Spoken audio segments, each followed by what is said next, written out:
मौलिक वेळ खर्च करून या कार्यक्रमाकरता ही सगळी मंडळी या ठिकाणी उपस्थित आहेत. सुरुवातीलाच त्यांचं मनपूर्वक हार्दिक स्वागत. खरं तर कार्यक्रमाच्या नियोजनाप्रमाणे सुरुवातीला एक छोटं नाट्य सादर करायचं होतं, परंतु काहीसा वेळ झाला आणि त्याकरता मग आपली सगळ्यांची दिलगिरी व्यक्त करत असताना समारोपाकडे जाण्यापूर्वी आभार प्रदर्शनापूर्वी एक नाटक या ठिकाणी ते सादर केलं जाणार आहे आणि विविध क्षेत्रातील जे मान्यवर मंडळी आज आमच्या निमंत्रणाला मान देऊन या ठिकाणी उपस्थित आहेत त्या मान्यवरांचा समयोचित या ठिकाणी निश्चितपणे गौरव करण्याची संकल्पनाही संयोजकांच्या मनामध्ये आहे. ते निश्चितपणे करतील. विचारपीठावरील सर्वच मान्यवरांचे पुन्हा एकदा मनपूर्वक हार्दिक स्वागत करत असताना मला विशेष आनंद होतो तो याकरता की आपण खऱ्या अर्थाने आजच्या दिवसाचं महत्त्व ओळखता आणि ते महत्त्व ओळखून ज्या विचारांच्या पायवाटेनं आपल्याला जायचं आहे ती विचारांची पायवाट आपण अधिक गतिमान करतात. या विचारपीठावरती उपस्थित असणाऱ्या सर्वच मान्यवरांचा या ठिकाणी संयोजकांना मी विनंती करतो की आपण तो सन्मान सत्कार करावात. सुरुवातीलाच सन्मान सत्कार करण्याची संकल्पना आहे आणि त्यामुळे तो आपण करावात अशी मी विनंती करतो. आजच्या कार्यक्रमाचे अध्यक्ष माननीय डॉक्टर प्रशांतजी नारनवरे, आयुक्त महिला बाल कल्याण महाराष्ट्र राज्य यांचा या ठिकाणी आपण समयोचित सन्मान सत्कार करावात. मी भोसेकर साहेब आपल्याला विनंती करतो की आपल्या संयोजनामध्ये तो करण्याची जी संकल्पना आपल्या डोक्यामध्ये आहे त्या धम्म की राह पर जो चले सुखानंदो से वो फले फुले, धम्माचं अनन्यसाधारण महत्त्व आहे.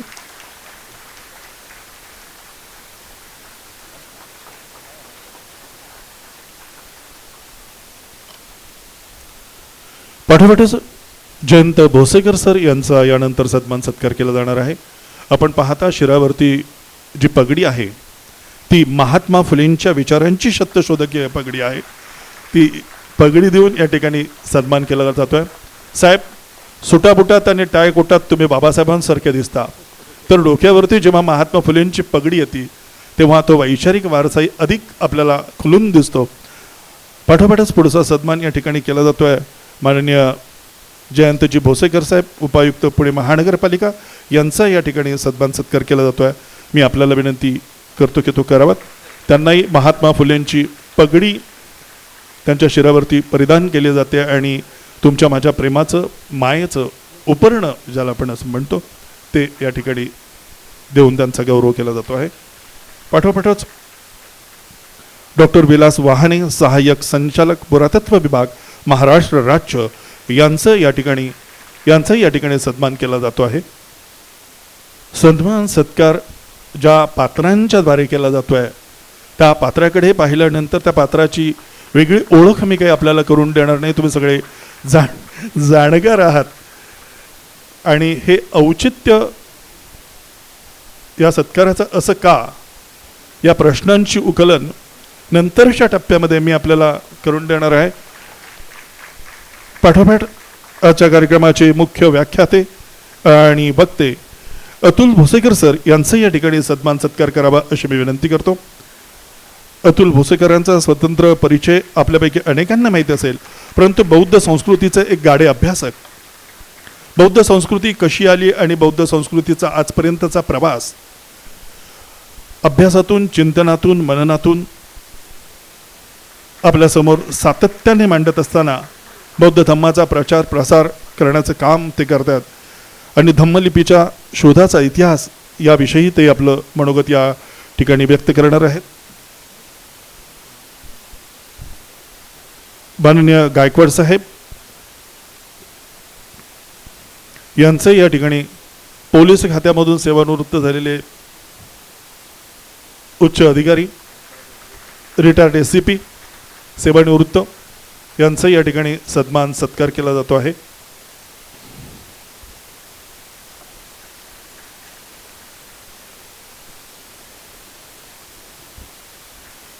संपूर्ण जगभराकडे जर आज पाहिलं तर जगभरामध्ये अशांतता आहे आणि या अशांततेची, युद्धाची छाया असणाऱ्या कोंडी जर आपल्याला फोडायचं असेल आणि माणसातील माणूस जागा करायचा असेल, माणसाला जोडायचं असेल, तर त्याकरता पुन्हा एकदा आपल्याला जो मूळ तथागत भगवान गौतम बुद्धांचा धम्म आहे किंवा तथागत भगवान गौतम बुद्धांनी दिलेली शिकवण आहे त्या शिकवणीकडे आपण डोळसपणे गेलं पाहिजे आणि अंतर्मुख होऊन प्रत्येक माणसानं, प्रत्येक भारतीयानं स्वतःला विचारलं पाहिजे की या मातीतला माझा जन्म आहे, याचा अर्थ मी खऱ्या अर्थानं बुद्धांच्या विचारांचा चालक आहे, त्याचा तो जो वारसा आहे तो समर्थपणे पुढे नेण्याचं काम आपण केलं पाहिजे. पाठोपाठ प्रास्ताविक मत व्यक्त करण्याकरता आपल्या टाळ्यांच्या गजरामध्ये या ठिकाणी मी निमंत्रित करतो माननीय मिलिंदजी गायकवाड यांना. आजच्या कार्यक्रमाचे अध्यक्षपद भूषवणारे महाराष्ट्र राज्याचे महिला व बालकल्याण विभागाचे आयुक्त साहेब डॉक्टर प्रशांत नारनवरे सर, बऱ्याच वर्षानंतर मित्र म्हणवतो पण आम्ही बऱ्याच वर्षानंतर भेटलो ते जयंत भोसेकर सर, पुरातत्व विभागाचे असिस्टंट डायरेक्टर वहाणे सर, आमचे मित्र अतुल भोसेकर सर आणि उपस्थित अभ्यासक बंधू भगिनींनो, आज आपण जेम्स प्रिन्सेप यांच्या 224व्या जयंतीनिमित्त विश्व धम्मलिपी गौरव दिनानिमित्त इथं जमलेलो आहोत. जेम्स प्रिन्सेप यापूर्वी आपण कदाचित नाव ऐकलं नसेल किंवा या अभ्यासकांनी सगळ्यांनी नावं ऐकली असतील, मी तर ऐकलं नव्हतं. मित्रांनो, 20 ऑगस्ट 1799 रोजी जन्म झालेला जेम्स प्रिन्सेप हा तरुण ज्या वेळेला भारतात आला त्यावेळेला तो 20 वर्षांचा होता. 20 वर्षाचा असताना त्यांना कलकत्ता येथील टांगसाळीमध्ये काम लागलं. ॲसे मास्टर म्हणजे नाण्याची परीक्षण करणारी व्यक्ती म्हणून त्यांना नोकरी मिळाली. त्याच्यानंतर त्यांची बदली वाराणसीला झाली. वाराणसीला काम केल्यानंतर ते प्रगती करून बढतीवर पुन्हा ते कलकत्त्यामध्ये आले. कलकत्त्यामध्ये प्रचंड त्यांनी काम केलं. हे सगळं काम करत असताना वास्तविक ते भाषातज्ञ किंवा लिपीतज्ञ असं कुठल्याही नव्हते, याबद्दल त्यांचं कसले ज्ञान नव्हतं. परंतु नाण्यांवर ज्या लिहिलेल्या गोष्टी आहेत त्याचं वाचन करण्याची आवड त्यांच्यात निर्माण झाली. त्या आवड निर्माण झाल्यानंतर त्यांनी सगळे ठसे देशात विदेशात जे जे ठसे आहेत ते सगळे मागवून घेतले. ठिकठिकाणी जे लिपी होत्या किंवा लेणी होत्या त्याच्यावर जे जे लिहिलेलं होतं त्याचे ठसे मागवले आणि त्यांचा अभ्यास सुरू केला. या अभ्यासातून मित्रांनो त्यांना समजलं की देवानाम पियदस्सीन, देवानाम पियदस्सीन हे अक्षर कुणासाठी म्हणालेली असावीत, याचा उल्लेख कुणाचा असावा, याच्यावर कुणी उल्लेख केला असावा, ही व्यक्ती कोण आहे, याचा ज्या वेळेला त्यांनी अभ्यास सुरू केला त्यावेळेला त्यांच्या लक्षात आलं की 2200 वर्षापूर्वी एक अशोक सम्राट नावाची व्यक्ती, महान व्यक्ती होऊन गेली की ज्याचा प्रभाव अख्ख्या देशावर वायव्य प्रांतात फार अफगाणिस्तानापर्यंत होता. ती व्यक्ती म्हणजे सम्राट अशोक आणि त्यालाच देवानाम पियदस्सीन असं संबोधलं गेलेलं आहे. मित्रांनो, एका परदेशी अधिकाऱ्यांनी आपल्याला आपल्या देशातला सम्राट अशोकाची ओळख करून दिली. हे सगळ्यात विशेष कौतुकास्पद आहे. सतत 18 तास 20 तास या गोष्टींचा अभ्यास करत राहिले आणि त्याच्यामुळे त्यांच्या डोकेदुखीचा त्यांना त्रास सुरू झाला. हवा पार्टीसाठी ते इंग्लंडला गेले आणि 22 एप्रिल 1840ला त्यांचा मृत्यू झाला, अवघ्या 41व्या वर्षी. 41 वर्षाच्या आयुष्यात त्यांनी एवढं काम केलेलं आहे. त्यांची 4थी पिढी आजही बंगालमध्ये कलकत्त्यामध्ये आहे. नुकतंच त्यांनी जेम्स प्रिन्सेप यांनी लिहिलेली हस्तलिखितं भारत सरकारला सादर केलेली आहेत, सुपूर्द केलेली आहेत. वास्तविक त्याचा अभ्यास होणं गरजेचं आहे आणि खरा इतिहास समोर येणं आवश्यक आहे. खरा इतिहास समोर येणं हे फार अवघड झालेलं आहे, हे आपण सगळे जाणतोच. या सगळ्याचा ध्यास घेऊन अतुल भोसेकर सरांनी प्रिन्सेप यांनी दिलेल्या मार्गावर मार्गक्रमण करत प्रवास सुरू केलेला आहे. सरांनी जवळजवळ 350-400 विद्यार्थी तयार केलेत आणि लेण्यांच्याबद्दल पूर्ण अभ्यास करून ते आपल्याला गाईड करतात. अशा पद्धतीने भोसेकर सरांचं काम आपल्याला पाहायला मिळेल. आपण त्यांना ऐकण्यासाठी आलेलो आहोत. या महान जेम्स प्रिन्सेप यांची आठवण असावी, ह्याचा सगळ्यांनी गौरव करावा, याचसाठी या कार्यक्रमाचं प्रयोजन करण्यात आलेलं आहे. मित्रांनो, आपल्याला भोसेकर सरांना ऐकायचं आहे. त्यांनी जे संशोधन केलेलं आहे, जो अभ्यास केलेला आहे, त्याचं मार्गदर्शन आपल्याला मिळेल, ते ज्ञान मिळेल, त्यासाठी आपण या ठिकाणी जमलेलो आहोत. एवढं बोलून मी माझं प्रास्ताविक थांबवतो. जय भीम, जय भारत, जय संविधान. धन्यवाद माननीय मिलिंदजी गायकवाड. मिलिंद गायकवाड हे रिटायर्ड ACP क्राईम ब्रँचला होते, नुकतेच सेवानिवृत्त झाले आणि धम्माचं काम करण्यामध्ये आणि चळवळीचं काम करण्याकडे त्यांचा सातत्याने कल असतो. ज्यांच्या व्याख्यानाची आपण सगळेच आतुरतेनं वाट पाहत आहोत, मध्ये कुठलाही किंतु परंतु न घेता थेट त्यांना आपल्याकडे निमंत्रित करतो. आजच्या व्याख्याते अतुल भोसेकर सर, बौद्ध संस्कृतीचा अभ्यासक आपल्याला माहिती आहे आणि त्यांचा विषय धम्मलिपीच्या शोधाचा इतिहास. आपल्या टाळ्यांच्या गजरामध्ये त्यांना या ठिकाणी निमंत्रित करतो आणि विनंती करतो की आपण आपलं व्याख्यान सुरू करावं. जेम्स प्रिन्सेप यांच्या 224व्या जयंतीनिमित्त जो विश्व धम्मलिपी गौरव दिवस आपण साजरा करतोय, त्यासाठी आपण आज सर्वजण एकत्र आलेलो आहोत. आजच्या कार्यक्रमाचे अध्यक्ष आयुष्यमान डॉक्टर प्रशांत नारनवरे सर, पुणे महानगरपालिकेचे उपायुक्त आयुष्यमान जयंत भोसेकर सर, महाराष्ट्र राज्य पुरातत्व विभागाचे आयुष्यमान डॉक्टर विलास वाहाणे सर, तसंच आपल्या सर्वांना सविनय जय भीम. मित्रांनो, भाषा आणि लिपी, खूप जणांचा ह्याच्यामध्ये जरा कन्फ्युजन आहे. लिपी कशाला म्हणावी, भाषा कशाला म्हणावी, ह्यामध्येच आमच्या मनामध्ये एक द्वत्व आहे.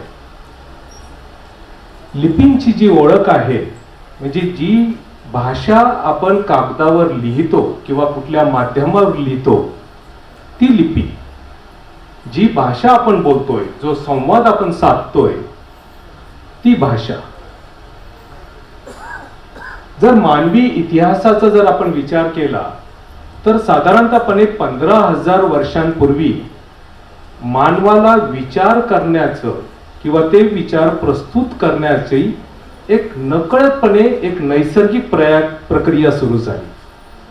आणि त्या काळामध्ये मानवाने त्याचे विचार मांडण्यासाठी जे माध्यम निवडलं, ते आजही आपल्याला मध्य प्रदेशमधील भीमबेटका इथे गुहांमध्ये पाहायला मिळतं. त्यावेळेसचा मनुष्य जो होता 15,000 वर्षांपूर्वी, तर त्या मनुष्याला आपला एक संवाद, एक आपल्या मनातली भावना इतरांना कळावी म्हणून त्यानं त्या गुहेमध्ये, त्या काळामध्ये त्याच्या आजूबाजूचं वातावरण जे आहे ते इतरांना कळावं म्हणून चित्रित केलं. हे चित्र असं होतं की जंगलामधली झाडं, त्याच्यामध्ये हरिण आणि एक धनुष्यबाण घेतलेला शिकारी. ही मानवाची सगळ्यात पहिली संवादाची लिपी, ज्याला चित्रलिपी म्हटलेलं आहे. ही आपल्याला इजिप्त मधल्या हायरोग्लिफिक्स मध्ये पण पाहायला मिळते. साधारणतः 7,000 वर्षापूर्वी माणसाने जेव्हा विचार करण्याची प्रक्रिया सुरू झाली, त्याला आपल्या भावना व्यक्त करण्याची जेव्हा एक नकळतपणे नैसर्गिकरित्या जेव्हा त्याला ते भाव व्यक्त करायचे होते, त्यावेळेस त्यांनी या लिपीची पुढची पायरी गाठली आणि मग त्यांनी चित्र काढलं. त्याच्या आजूबाजूला दिसत असतं, म्हणजे ज्यावेळेस उष्णता जास्त होती, ही उष्णता लोकांना कळवायची कशी, हे कम्युनिकेट कसं करायचं. आणि मग त्यांनी ते चित्र काढलं, सूर्याचं चित्र काढलं. ज्या वेळेस त्याला त्याच्या मनातलं दुःख जाहीर करायचं होतं, त्यावेळेस त्यांनी डोळा काढला आणि डोळ्यातनं पडलेले अश्रू काढले. ही लिपींमधलं दुसरी प्रक्रिया, दुसरी स्टेज ऑफ इम्प्रूव्हमेंट, त्याला भावलिपी म्हटलेलं आहे.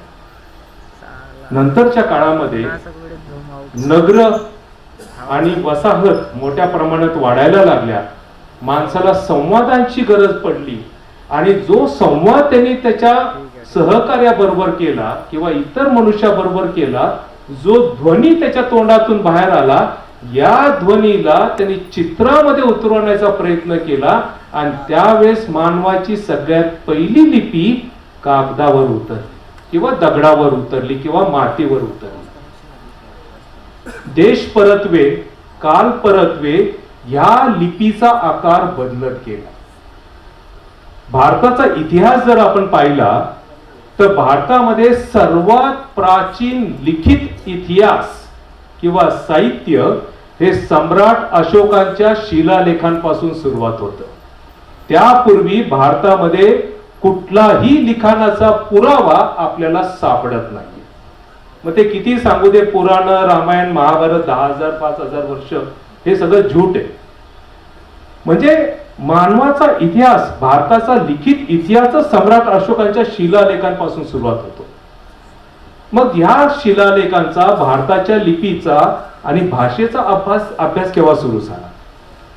साधारणतःपणे ब्रिटिश जेव्हा भारतामध्ये आले तेव्हा त्यांना भारताच्या संस्कृतीबद्दल प्रचंड उत्सुकता होती आणि या उत्सुकतेपोटी त्यांनी भारतामध्ये उपलब्ध असलेले जे वेगवेगळे सांस्कृतिक वारसा स्थळं असतील, सांस्कृतिक ज्या आपल्या समोर जे वेगवेगळे प्रमाण किंवा नमुने होते त्यांचा अभ्यास करायला सुरुवात केला.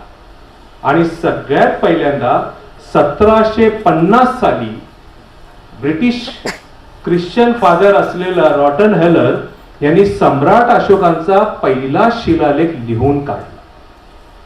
त्यांना ती भाषा कळत नव्हती, त्यांना ती लिपी कळत नव्हती, पण केवळ उत्सुकतेपोटी त्यांनी ती उतरून काढली.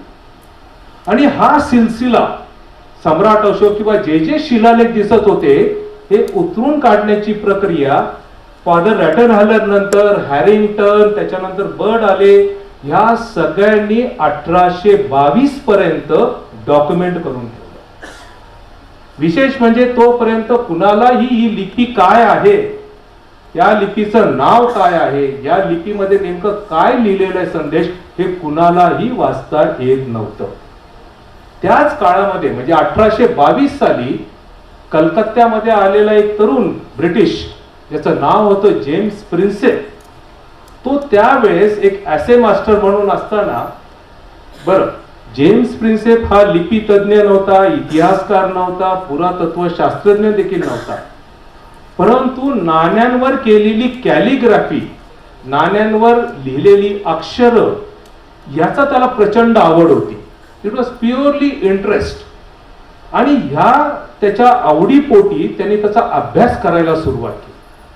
आणि हा अभ्यास करताना भारतामध्ये उपलब्ध असलेले जेवढे शिलालेख आहेत तो वाचायला प्रयत्न करू लागला. त्याचबरोबर भारतामध्ये सापडलेली सर्व नाणी हे त्यांनी अभ्यासाला सुरुवात केली. आणि त्यावेळेस त्याला अफगाणिस्तानमध्ये कंदहार प्रदेश, ज्याला आज आपण अफगाणिस्तानची बॉर्डर कंधार म्हणतो त्यावेळेस, किंवा कंदहार म्हणतो त्यावेळेस, तो गांधार प्रदेश होता.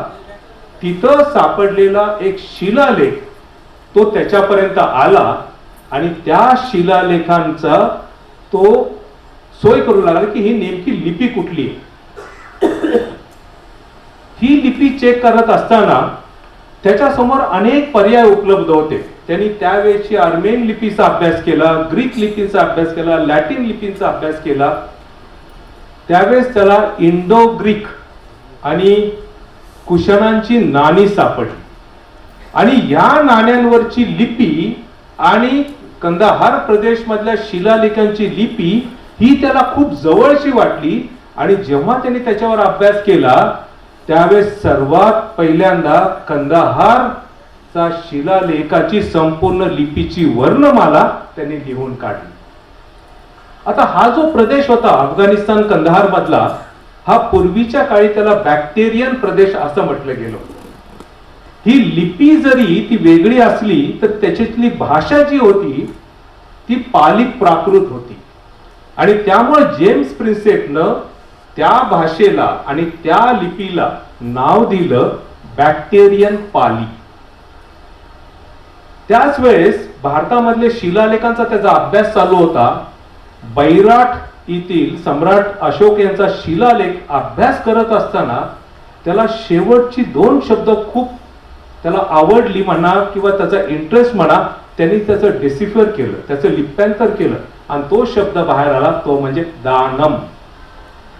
हा दानम मॅच केल्यानंतर विचार करा, ज्या व्यक्तीला इथल्या भारतीय संस्कृतीची ओळख नाही, त्याला दुसरं काही माहीत नसताना त्यांनी त्या लिपींमधली किंवा त्या शिलालेखांमध्ये लिपी शोधण्याचा प्रयत्न केला.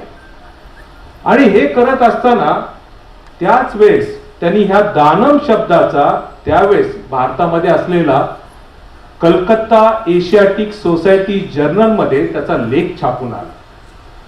त्याचा लेख छापून आल्यानंतर भारतभरचे जे विविध तज्ञ लोक होती, त्यांनी त्यांच्याजवळ असलेली शिलालेख किंवा शिलालेखांमधली कॉपीज, नाणी, ताम्रपट, भुर्जपत्र हे सगळं जेम्स प्रिन्सेपकडे पाठवून दिलं आणि त्याला सांगितलं की तुम्ही त्याचं लिप्यांतर करा किंवा भाषांतर करा. जेम्स प्रिन्सेपच्या वर तो प्रचंड ओढाव होता त्याचा आणि त्यांनी त्याचा अभ्यास करायला सुरुवात केला. आणि हे करत असताना साधारणतपणे 1835-36 साली सतत 20 महिने आणि सतत 20 तास काम करत त्यांनी सम्राट अशोकांचा पहिला शिलालेखाची संपूर्ण 12 कडी लिहून काढली. आणि त्यावेळेस भारतामध्ये हा शिलालेख कुठल्या तरी राजानं लिहिलेला आहे हे त्यांनी ते रिसर्च जर्नल मध्ये पब्लिश केलं. त्या शिलालेखांची लिपी होती इयम धम्म लिपी देवानम प्रियेन पियदस्सीन रय्य लिखापेता. आणि हे करत असताना त्याच्या समोर प्रश्न पडला, हा देवानम प्रिय प्रियदस्सीनी राजा कोण? बौद्ध धर्माचा अभ्यास करत असताना त्याच्या लक्षात आलं की श्रीलंकेमध्ये कुठला तरी राजा होता. त्या राजानं देवानं प्रिय अशी स्वतःला उपाधी लावली होती.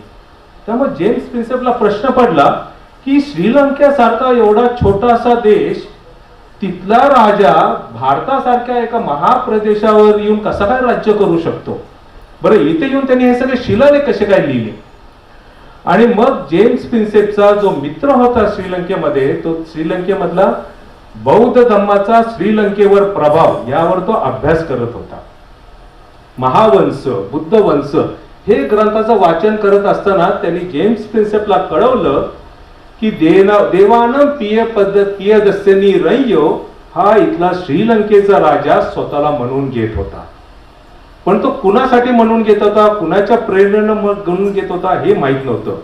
आणि मग जेव्हा त्यांनी महावंश आणि बुद्ध वंशांचा अभ्यास केला तेव्हा सम्राट अशोक त्यावेळेस जेम्स प्रिन्सेपने सांगितलं, हे सर्व शिलालेख भारतामध्ये जन्म घेतलेला, भारतामध्येच राज्य केलेलं कोणीतरी अशोक नावाचा राजा होऊन गेला, जो स्वतःला देवानं पियदस्सीनं रय्यो म्हणत होता, त्यानं हे शिलालेख लिहिले. ही गोष्ट 1837 सालातली. जेव्हा जेम्स प्रिन्सेपनं हे डिक्लेअर केलं तर जेव्हा जगभराच्या लोकांचं लक्ष भारतामधल्या उपलब्ध असलेल्या शिलालेखांकडे गेलं. मात्र जेम्स प्रिन्सेपचं समाधान झालं नाहीये, कारण त्याला कुठल्याही शिलालेखामध्ये अशोक हे नाव दिसलं नाही. ब्रिटिशांची एक खासियत आहे की जोपर्यंत त्यांना पुरावा सापडत नाहीये तोपर्यंत ते कुठलीही गोष्ट मान्य करत नाही. ते पुराव्यासाठी काम करतात, पुरावा मिळतो की नाही. बरं, हा पुरावा कुठे काय तो डिझाईन नाही करत, जर उपलब्ध असेल तरच तो मान्य करतात. जेम्स प्रिन्सेपनं 1840 पर्यंत भारतामधले सम्राट अशोकांचे जवळपास सगळे शिलालेख लिप्यांतरित केले. त्याचबरोबर अनेक वेगवेगळे शिलालेखांचा, भुर्जपत्रांचा अभ्यास केला. पण जेम्स प्रिन्सेपची एक खंत होती. त्याला असं वाटलं होतं कुठल्या तरी शिलालेखांमध्ये मला सम्राट अशोकाचं नाव सापडेल आणि मग मी 100% जाहीर करेल की भारतामध्ये सम्राट अशोक होऊन गेला. कामाच्या प्रचंड ताणामुळे अवघ्या वयाच्या 41व्या वर्षी जेम्स प्रिन्सेपचं निधन झालं. मात्र त्याच्याबरोबर त्याचे जे सहकारी होते, शिष्य होते, त्यामध्ये अलेक्झांडर कनिंग होते, जेम्स फर्ग्युसन होते, हर्ट्स होते, डॉक्टर बर्ड होते, या सगळ्यांनी हे कार्य पुढे नेलं. आणि 1915 साली कर्नाटकमधल्या रायचूर जिल्ह्यातील मस्की गावामध्ये जिथं खाणीचं काम चालू होतं, तर बिडन नावाचा इंजिनियर जेव्हा त्या खाणीतनं घरी येत होता, त्याला रस्त्यामध्ये एक मोठी शिळा साप दिसली आणि त्या शिळेवर काहीतरी अक्षरं कोरलेली दिसली. बिडनला ही लिपी कळत नव्हती, भाषा कळत नव्हती, परंतु एक उत्सुकता होती की नेमकं काय लिहिलंय. आणि त्यांनी ते संपूर्णच्या संपूर्ण उतरून काढलं आणि नंतर त्यांनी डॉक्टर बर्ड आणि नंतर इथले जे तज्ज्ञ होते त्यांच्याकडे पाठवून दिलं. आणि जेव्हा त्या लोकांनी या लिपीचं, जे जेम्स प्रिन्सेपने जी बाराखडी लिहून दिली होती, जी स्वर व्यंजन वर्णमाला लिहून दिली होती, त्याच्यावर जेव्हा त्यांनी भाषांतर केलं, लिप्यांतर केलं, त्यावेळेस लक्षात आलं, शेवटच्या ओळीमध्ये लिहिलं होतं, देवानम प्रियेन प्रियदस्सीन रय्या अशोक. आणि त्यावेळेस भारतासह जगभरामध्ये लक्षात आलं की भारतामध्ये सम्राट अशोक नावाचा कोणीतरी महान राजा होऊन गेला. इसवी सन पूर्व 3ऱ्या शतकामध्ये जन्मलेला राजा अशोक 1915 पर्यंत या देशामध्ये एक गुमनाम व्यक्ती था. 2200 वर्ष या देशानं सम्राट अशोकांचं नावच काढलं नाहीये, किंबहुना त्यांचं कर्तृत्व बाहेर येऊ दिलं नाहीये.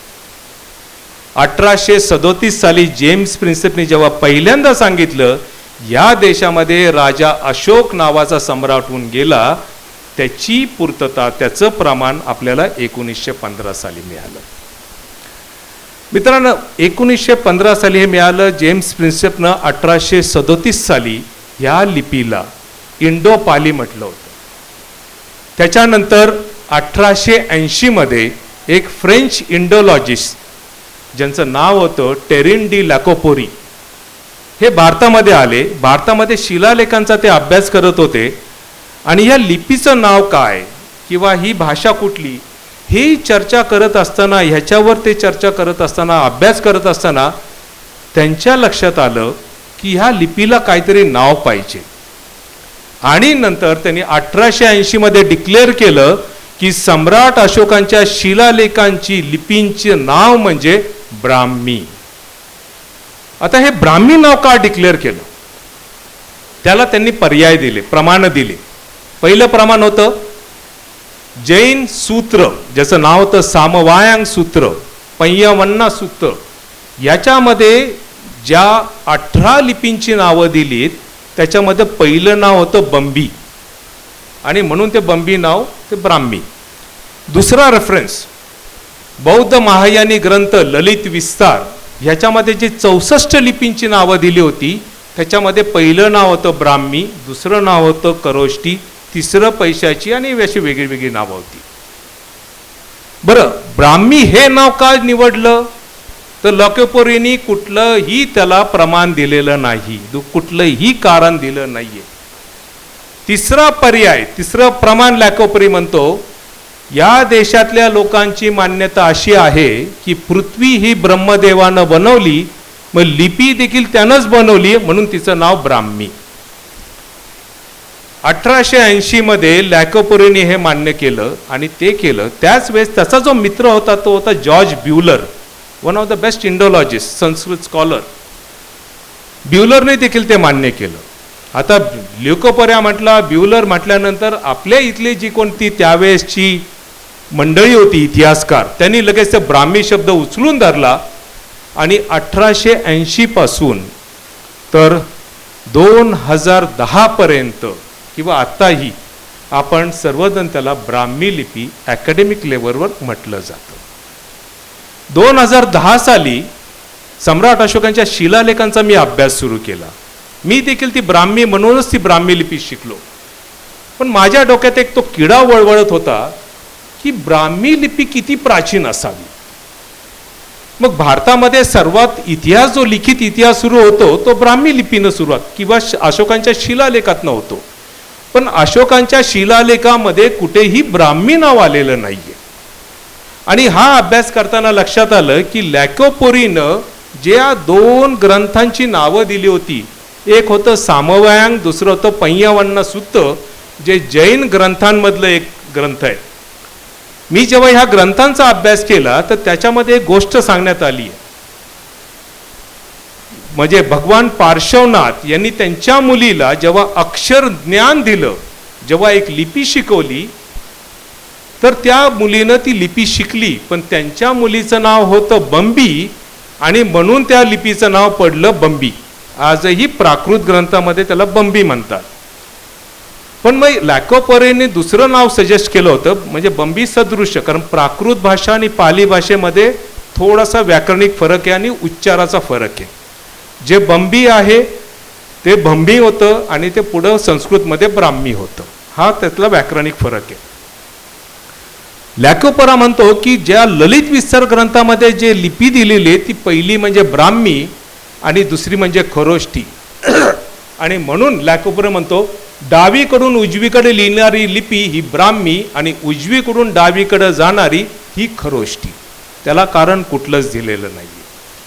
मी ह्याचा अभ्यास सुरू केला की मग सम्राट अशोकाने इयम धम्मलिपी देवानम का बरं लिहिलं, आणि त्यावेळेस हर्ट्स पासून कनिंगहॅम पासून ह्यांनी जे सम्राट अशोकांच्या शिलालेखांचं भाषांतर केलं त्यात दिसलं the religious addicts of Ashok. म्हणजे इयम धम्मलिपी देवानम पियदसीचं ट्रान्सलेशन असं केलं, These religious edicts by the beloved of God states. आणि त्यावेळेस मला प्रश्न पडला की धम्मलिपीला धर्मलेख कसा काय झाला. कारण पाली भाषेमध्ये असलेली व्याकरण आणि संस्कृत भाषेतलं व्याकरण ह्याच्यामध्ये खूप फरक आहे. पाली भाषेमध्ये जो धम्म शब्द येतो, पाली त्रिपिटकामध्ये आपल्याला वाचायला मिळतो, तो धम्म शब्द वेगवेगळ्या अर्थानं पाली त्रिपिटकांमध्ये येतो. धम्म म्हणजे कुणाबद्दल एक चांगले विचार, कुणाबद्दल मंगल भावना, कुणाबद्दल मैत्री भावना, कुणाबद्दल सदिच्छा व्यक्त करणं. बुद्धांची देशना म्हणजे धम्म. बुद्धांचं जेव्हा जेव्हा सुत्त सांगितलं त्याला देखील धम्म म्हटलेलं आहे. धम्म म्हणजे it is the moral things. धम्म म्हणजे नीती. धम्म म्हणजे धर्म होऊ शकत नाहीये. परंतु इथल्या जे तथाकथित इतिहासकार होते त्यांनी या धम्मलिपीचं नाव करून टाकलं धर्मलेख. बरं, लिपीचं लेख का बरं केला? मग त्यांनी सांगितलं पाणिनीचं सूत्र असं म्हणतं की लिपी म्हणजेच लेख आहे. गेल्या 150 वर्षामध्ये कुणीही याच्यावर विचार केला नाही की ह्या तज्ज्ञ मंडळांनी किंवा ह्या तज्ज्ञ मंडळींनी एवढी चुकीची माहिती भारताच्या लोकांच्या डोक्यावर कशी काय थोपवली. मी जेव्हा पाणिनी व्याकरणाचा अभ्यास केला आणि जेव्हा पालीमध्ये उपलब्ध असलेले कच्छायन, मोगलान आणि सद्दनीतीची जी सूत्र लावली त्यावेळेस लक्षात आलं की लिपी आणि लेख हे दोन वेगळे धातू आहेत. जर लिपी आणि लेख एकच असेल तर सम्राट अशोकाने का बरं लिहिलं इयम धम्मलिपी देवानम लिखापेती? जर त्याला लिपी आणि लेख असता तर तो म्हणाला असता ना इयम धम्मलेख देवानम पियेन पियदस्तीने लिखापेती. त्याला लिपी आणि लेख वेगळं लिहायची गरज काय होती?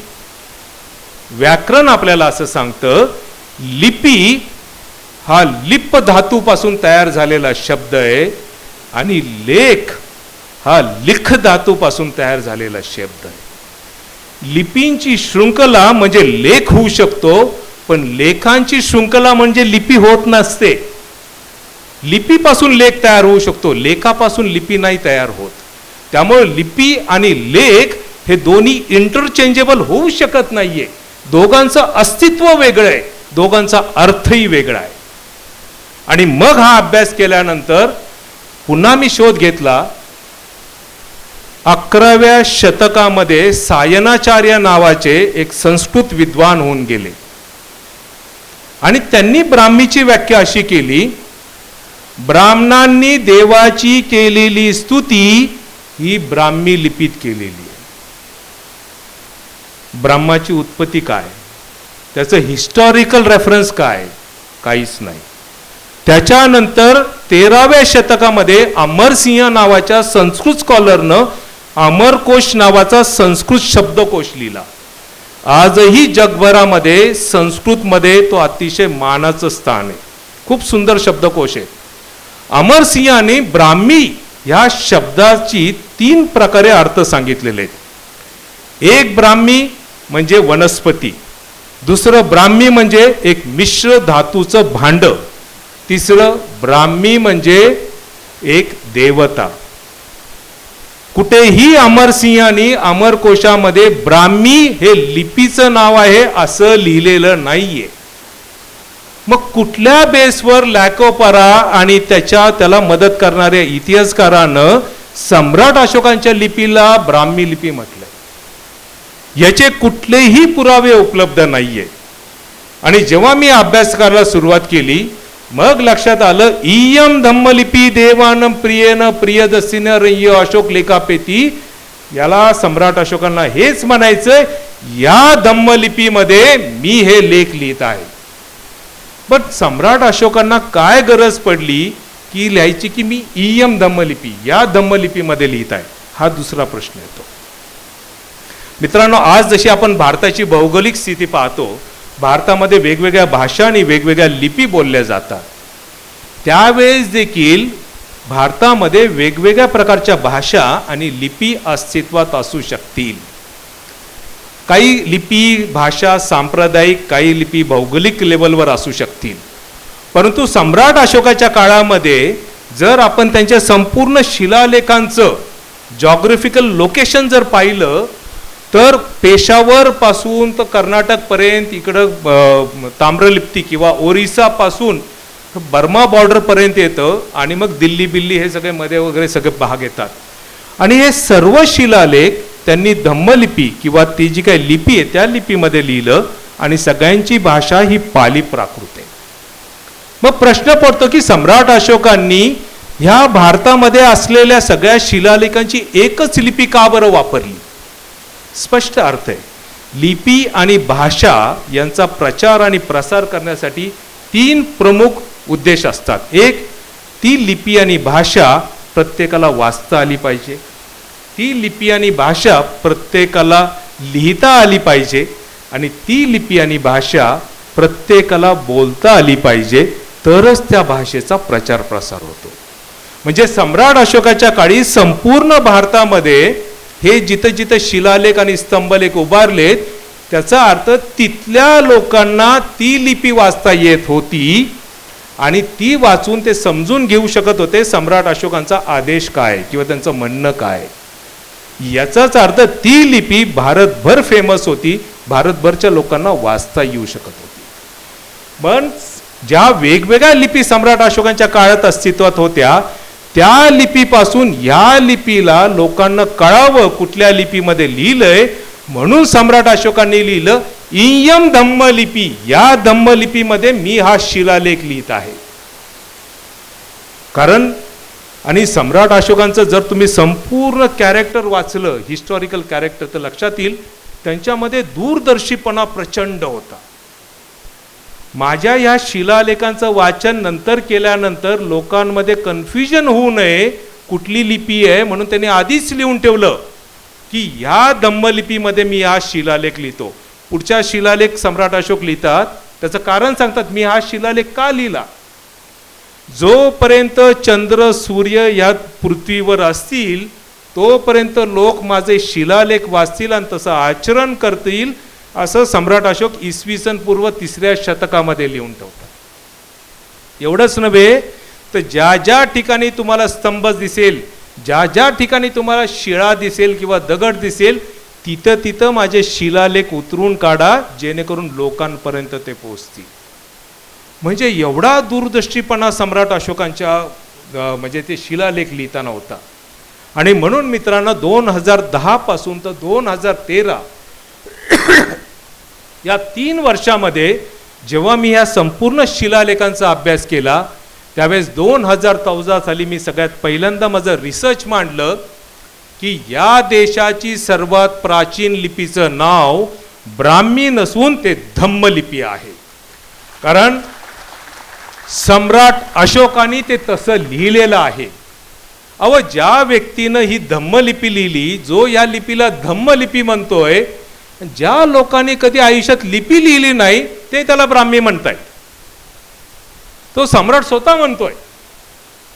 आणि हे सुरू झाल्यानंतर मी भारतातल्या अकॅडमिक फील्डला चॅलेंज केलं.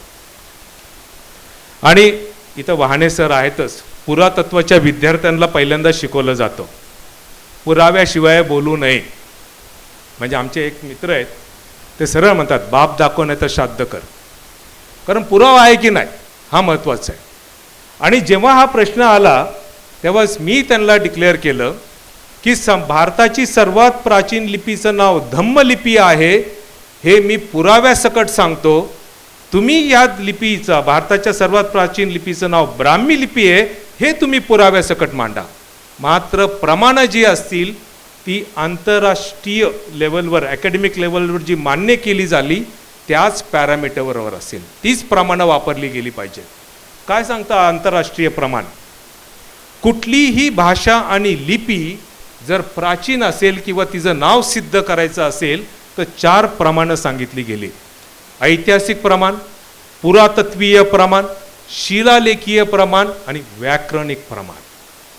ह्या 4ही प्रमाणावर जेव्हा पाहिलं तर ऐतिहासिकता काय, तर सम्राट अशोक हेच एक मोठं ऐतिहासिक कॅरेक्टर आहे, हेच एक मोठं ऐतिहासिक व्यक्तिमत्व या देशात होऊन गेलेलं.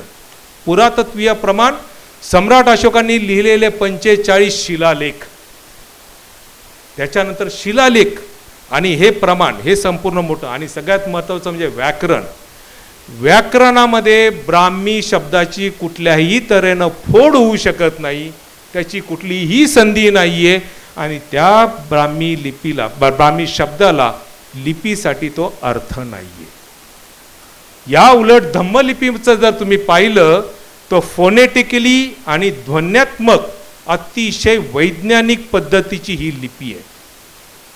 सगळ्यात दुसरं महत्त्वाचं, ह्याचे सम्राट अशोक यांनी लिहिलेला धम्मलिपी शब्द हा त्यांच्या 40 जे त्यावेळेस सापडले होते, 2013 पर्यंत आपल्याला 40 शिलालेख सापडले होते.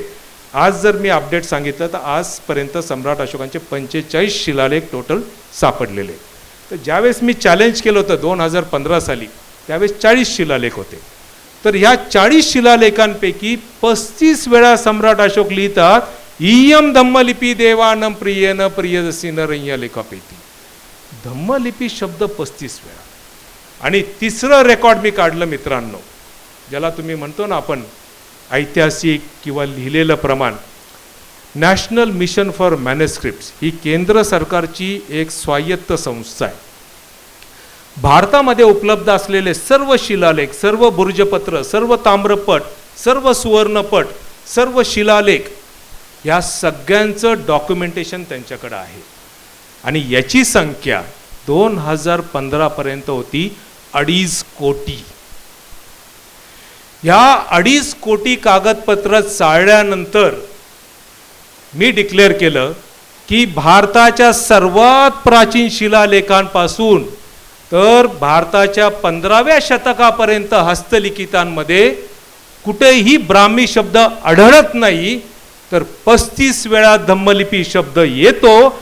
याचाच अर्थ भारताची सर्वात प्राचीन लिपी ही धम्मलिपी आहे, ही ब्राह्मी लिपी नाही. मित्रांनो, मोठा गजब झाला त्यानंतर, कारण पुरावेच देऊ शकत नव्हते. आणि मग आमचे काही मित्र होते जे महाराष्ट्र सरकार शिक्षण मंडळामध्ये पाली विभागात कार्यरत होते, पाली विभागाचा सिलेबस बनवत होते. आणि त्यावेळेस सर्वात पहिल्यांदा महाराष्ट्र राज्य हे भारतातलं एकमेव राज्य आहे की त्यांनी बालभारतीच्या पुस्तकामध्ये 11वी आणि 12वीसाठी धम्मलिपीची स्वर वर्णमाला विद्यार्थ्यांना अभ्यासासाठी ठेवली सिलेबसमध्ये. परंतु मित्रांनो, हे ठेवल्यानंतर मात्र अनेकांना पोटदुखी सुरू झाली. अनेकांनी माझ्या विरुद्ध तक्रार केली, सगळं झालं सगळं. शेवटी मुख्यमंत्र्यांनी त्याच्यामध्ये हस्तक्षेप केला आणि एज्युकेशनल टेक्निकल डायरेक्टर यांना ब्राह्मी की धम्मलिपी याच्यावर चर्चा घडवून आणा भारतामध्ये असे आदेश दिले. सावित्रीबाई फुले पुणे विद्यापीठाच्या एका विभाग प्रमुखांना त्याचं चेअरमन केलं आणि भारतामधले पाली, संस्कृत, प्राकृत या भाषेचे विद्वान, तसेच इतिहासकार, पुरातत्वशास्त्रज्ञ, लिपीतज्ञ, इंडियोलॉजिस्ट यांची चर्चा जवळपास 1 महिना चालली. आणि 1 महिन्यातनं निर्णय न झाल्यामुळे ती चर्चा आणखीन 2 महिने चालली. हा वादविवाद एवढा विकोपाला गेला कारण मी ज्या 4 प्रमाणांवर प्रश्न विचारले होते त्या 4ही प्रमाणांना या विद्वानांकडे उत्तरच नव्हते. आणि मी त्यांना म्हटलं तुम्ही मागेल ते रेफरन्स सांगा, मी तुम्हाला आणून देतो धम्मलिपीसाठी. आणि शेवटी असं ठरवण्यात आलं की ब्राह्मी लिपीला तर काय पुरावे नाहीच, पण धम्मलिपी म्हणायला आम्हाला जड जातंय. आणि त्यावेळेस मी त्यांना विचारलं की बाबांनो, सम्राट अशोक हा आपल्याच देशातला माणूस, यानेच आपल्या देशाचं नाव रोशन केलं, तर धम्मलिपी म्हणायला काय बिघडतं. आणि मी त्यांच्यासमोर दुसरा प्रस्ताव ठेवला. मी म्हटलं एक काम करूयात, ब्राह्मी तर तसे तुम्ही आमच्यावर 130 वर्ष डोक्यात घालून ठेवलेलं चुकीचं शब्द चाकून ठेवलेला आहे, आपण इथून पुढं धम्मलिपी म्हणू. जर उद्या कुणी एखाद्या विचारवंतानं ब्राह्मी पण नाही धम्मलिपी पण नाही पण सम XYZ नाव आहे, तर आपण ते ॲक्सेप्ट करू जर त्यांनी ते पुरावे दिले, पण तोपर्यंत आपण धम्मलिपी म्हणायला सुरुवात करू. मात्र हे तज्ज्ञांनी ॲज युजल मान्य केलं नाही मित्रांनो, कारण सगळ्यात महत्त्वाचा प्रश्न आहे धम्म या शब्दाला असलेली ॲलर्जी. मुळामध्ये धम्मला जेव्हा तुम्ही बुद्ध विचारांशी जोडायला सुरुवात करता तेव्हा मग मात्र अनेकांना जरा पोटशूळ उठतं आणि मग त्याला ते विरोध करतात. आणि म्हणून त्या विरोधाला न जुमानता 2014 साली आम्ही नाशिकला माझे जे विद्यार्थी आहेत आम्ही एकत्र मिळून नाशिकमधल्या शालेय 4थी ते 7वी विद्यार्थ्यांना ही लिपी त्यांच्या शाळेत जाऊन शिकवली आणि अशी 2500 मुलं तयार झाली. आणि 2016 साली या 2500 विद्यार्थ्यांनी एकाच ठिकाणी, म्हणजे नाशिकमधलं सगळ्यात मोठं हॉल हा कर्मवीर दादासाहेब गायकवाड हॉल आहे, जो त्याची कॅपॅसिटी 3000 आहे. आणि या 3000 मध्ये 2500 विद्यार्थी एकाच दिवशी बसले त्या जेम्स प्रिन्सेपच्या जयंतीच्या दिवशी.